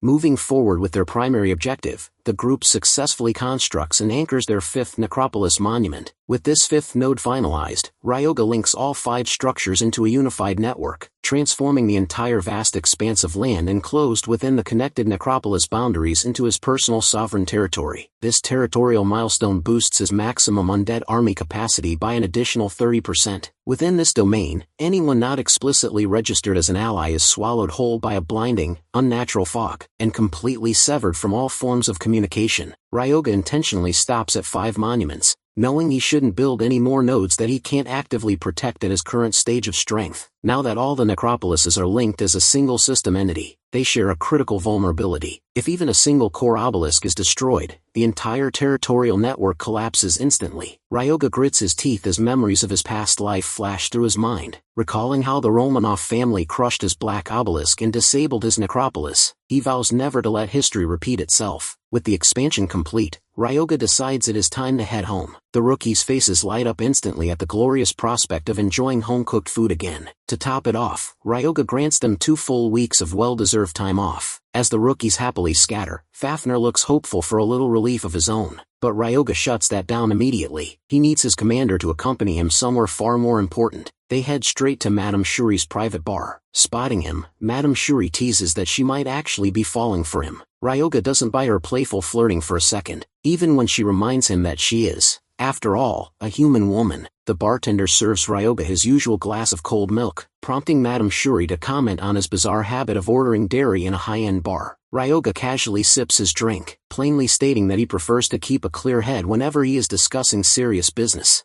That instantly catches the madam's full attention. Our boy brings up the looming threat of the red spiders, who are actively prowling around and posing a direct danger to her operations. He casually offers to wipe them off the map for her. Understanding that nothing in their line of work comes free, Madame Shuri asks for his price. Ryoga reveals his true goal. He wants the power seat currently held by the red spider. Actually, Ground Zero is fundamentally monopolized and fought over by 3 major factions: the Red Spider, the Milky Way Bar Syndicate, and the local black market merchant. Ryoga demands that once he eliminates the Red Spiders from the war, Madame Shuri must throw her full organizational support behind his rise to power. Madame Shuri looks at him in genuine shock. The executive members of the Red Spiders are elite, national-level fighters. To claim their seat, Ryoga doesn't just need to push them back, he has to completely annihilate every single one of them. She asks him point-blank if he is truly capable of pulling off a mission of this scale, emphasizing that it is infinitely more dangerous than anything he has done so far. Ryoga just smirks, radiating absolute, unshakable confidence. Seeing that deadly look in his eyes,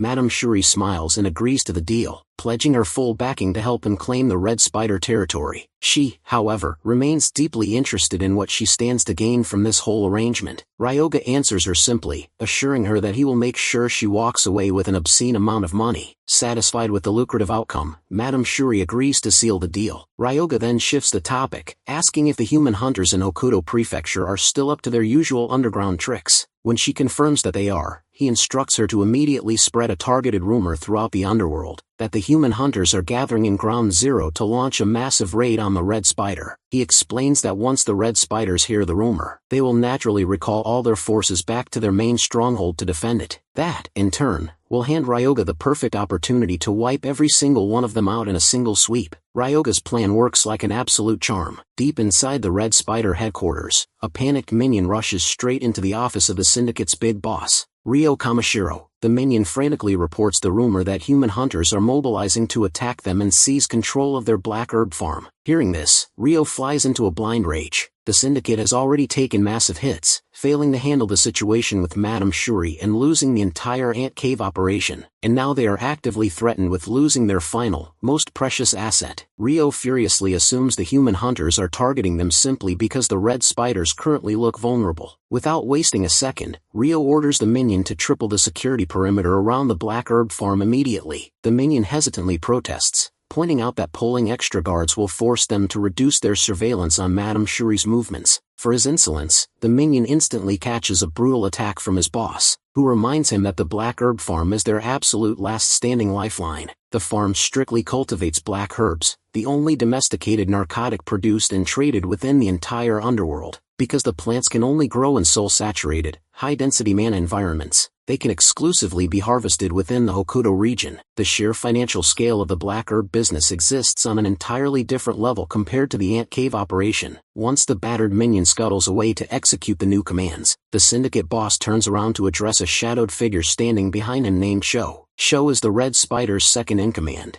and he calmly steps forward, claiming that he will personally take care of the human hunters himself. Following the CEO's orders in response to growing rumors, a Red Spider patrol unit keeps a tight rotation along the perimeter boundary. Suddenly, the patrol leader notices an unnatural, thick fog creeping across their surroundings. Unbeknownst to them, they have wandered straight into the outer domain of Ryoga's necropolis. The captain feels a deep knot in his gut. His instincts scream that something terrible is about to go down. He mentally recalls his explicit orders from Sho. The second he encounters an enemy, he must immediately shoot off a signal flare. As a 3-star hunter, the captain was initially reluctant to take on a simple scouting run. He orders one of his subordinates to scan the fog for any signs of movement. Using his Hawkeye skill, the scout spots a massive figure standing in the mist and stammers that it looks like a dragonkin. The captain scoffs, refusing to believe it, but the scout quickly updates his report. There isn't just a dragonkin out there, but a massive blood golem and a human boy standing right beside it. Seeing only 3 enemies in total, the captain's arrogance gets the better of him. He decides a signal flare is completely unnecessary for 3 lone targets and vows to handle it himself. Channeling his magic, the captain activates Lightning Shock, Ice Javelin, hurling a volley of razor-sharp electrified ice shards straight through the fog at Fafnir. The attack connects. Because the mist blinds his vision, the captain asks his subordinate to confirm if the dragonkin went down. Naturally, Fafnir stands completely unscratched. The deadly ice shards pierce his outer skin, but he casually shrugs it off, saying that the spell feels like nothing more than a nice, refreshing electric massage. Realizing their surprise attack failed, the captain unsheathes his sword as the rest of the unit are also ready. Fafnir smirks, thoroughly confident he can wipe the floor with all of them by himself. To back up his commander, Ryoga casts Power of the Giant and Retribution stakes simultaneously, stacking multiple holy buffs directly onto Fafnir. At the same time, Fafnir flares his own dense dark aura to reinforce his legs, surging forward at blinding speed. The captain senses the terrifying velocity of the incoming strike, which his scout frantically confirms via Hawkeye. Still trusting in his sword techniques, the captain triggers his signature trait, manifesting a swirling wave of high-voltage electricity around his body. He readies his counterattack skill, completely convinced he is about to slice the dragonkin in half. His smug grin is instantly wiped off his face when Fafnir's fist shatters his defense, driving his face straight into the dirt with a brutal, earth-shaking punch. The remaining guards instantly realize this dragonkin isn't some low-tier pushover. Fafnir dares all of them to rush him at once. The Red Spider guards charge him in a desperate pack, but within a matter of seconds, Fafnir effortlessly beats every single one of them to a pulp, scoffing at how weak these 3-star hunters are. With the guards subdued, Ryoga instructs Fafnir to keep taking down anyone who comes near their perimeter, mentioning that he is going to bury the fallen enemies. Fafnir blinks in genuine surprise, taken aback to see his master showing a rare shred of mercy to their foes. Ryoga takes offense at the assumption, dryly stating that no matter what crimes they committed in life, everyone deserves a proper burial. Moved to tears by the sentiment, as our boy promises that when his own time comes, he will give him a proper funeral too. Meanwhile, Sho receives word that all communication with the perimeter patrol unit has been completely cut off. The news infuriates him. What bothers him most is that no signal flare was ever launched, meaning the patrol team was wiped out so fast they didn't even get a chance to call for help. Sho reviews the updated intel report, which pinpoints a single enemy boy leading 2 high-tier monsters. Knowing his own head is on the line if he fails to handle this before their ruthless boss finds out, Sho realizes he needs to crush this intruder immediately. He issues a base-wide recall order, summoning every available member to the front line, except for the strike team that left with the chairman to hunt human hunters. He then turns to Mito, one of the top Red Spider executives, ordering him to conceal his presence deep within the forest and wait for the signal to strike. On the other side of the woods, Ryoga sends a swarm of invisible ghosts to scout the surrounding terrain. Suddenly, a system notification pops up. One of his ghosts has been forcefully dispelled. Ryoga's eyes narrow. This is the very first time an enemy hunter has actively detected and destroyed one of his spiritual scouts, proving the Red Spiders aren't backing down and have likely deployed a high-level executive. Knowing it's time to move, Ryoga prepares to trigger the corpses he just buried. When he buried the patrol guards, he meticulously connected each of their bodies using thin, invisible lines of magic, forming an underground network designed to conduct his raw mana. Deep within the forest, the entire Red Spider force gathers under Sho's command. Suddenly, one of the guards feels a strange, unsettling vibration in his soul. Seconds later, Sho's assistant senses a similar magical surge echoing from beneath the earth at another point around the clearing. Before anyone can react, Ryoga sends a massive surge of mana pulsing through the buried connection lines. The underground corpses detonate simultaneously in a series of explosive blasts, tearing straight through the live Red Spider troops standing above them. Watching the fiery underground explosion rip through the enemy ranks, Fafnir finally realizes the true, terrifying reason why his master was so eager to give those fallen soldiers a proper burial.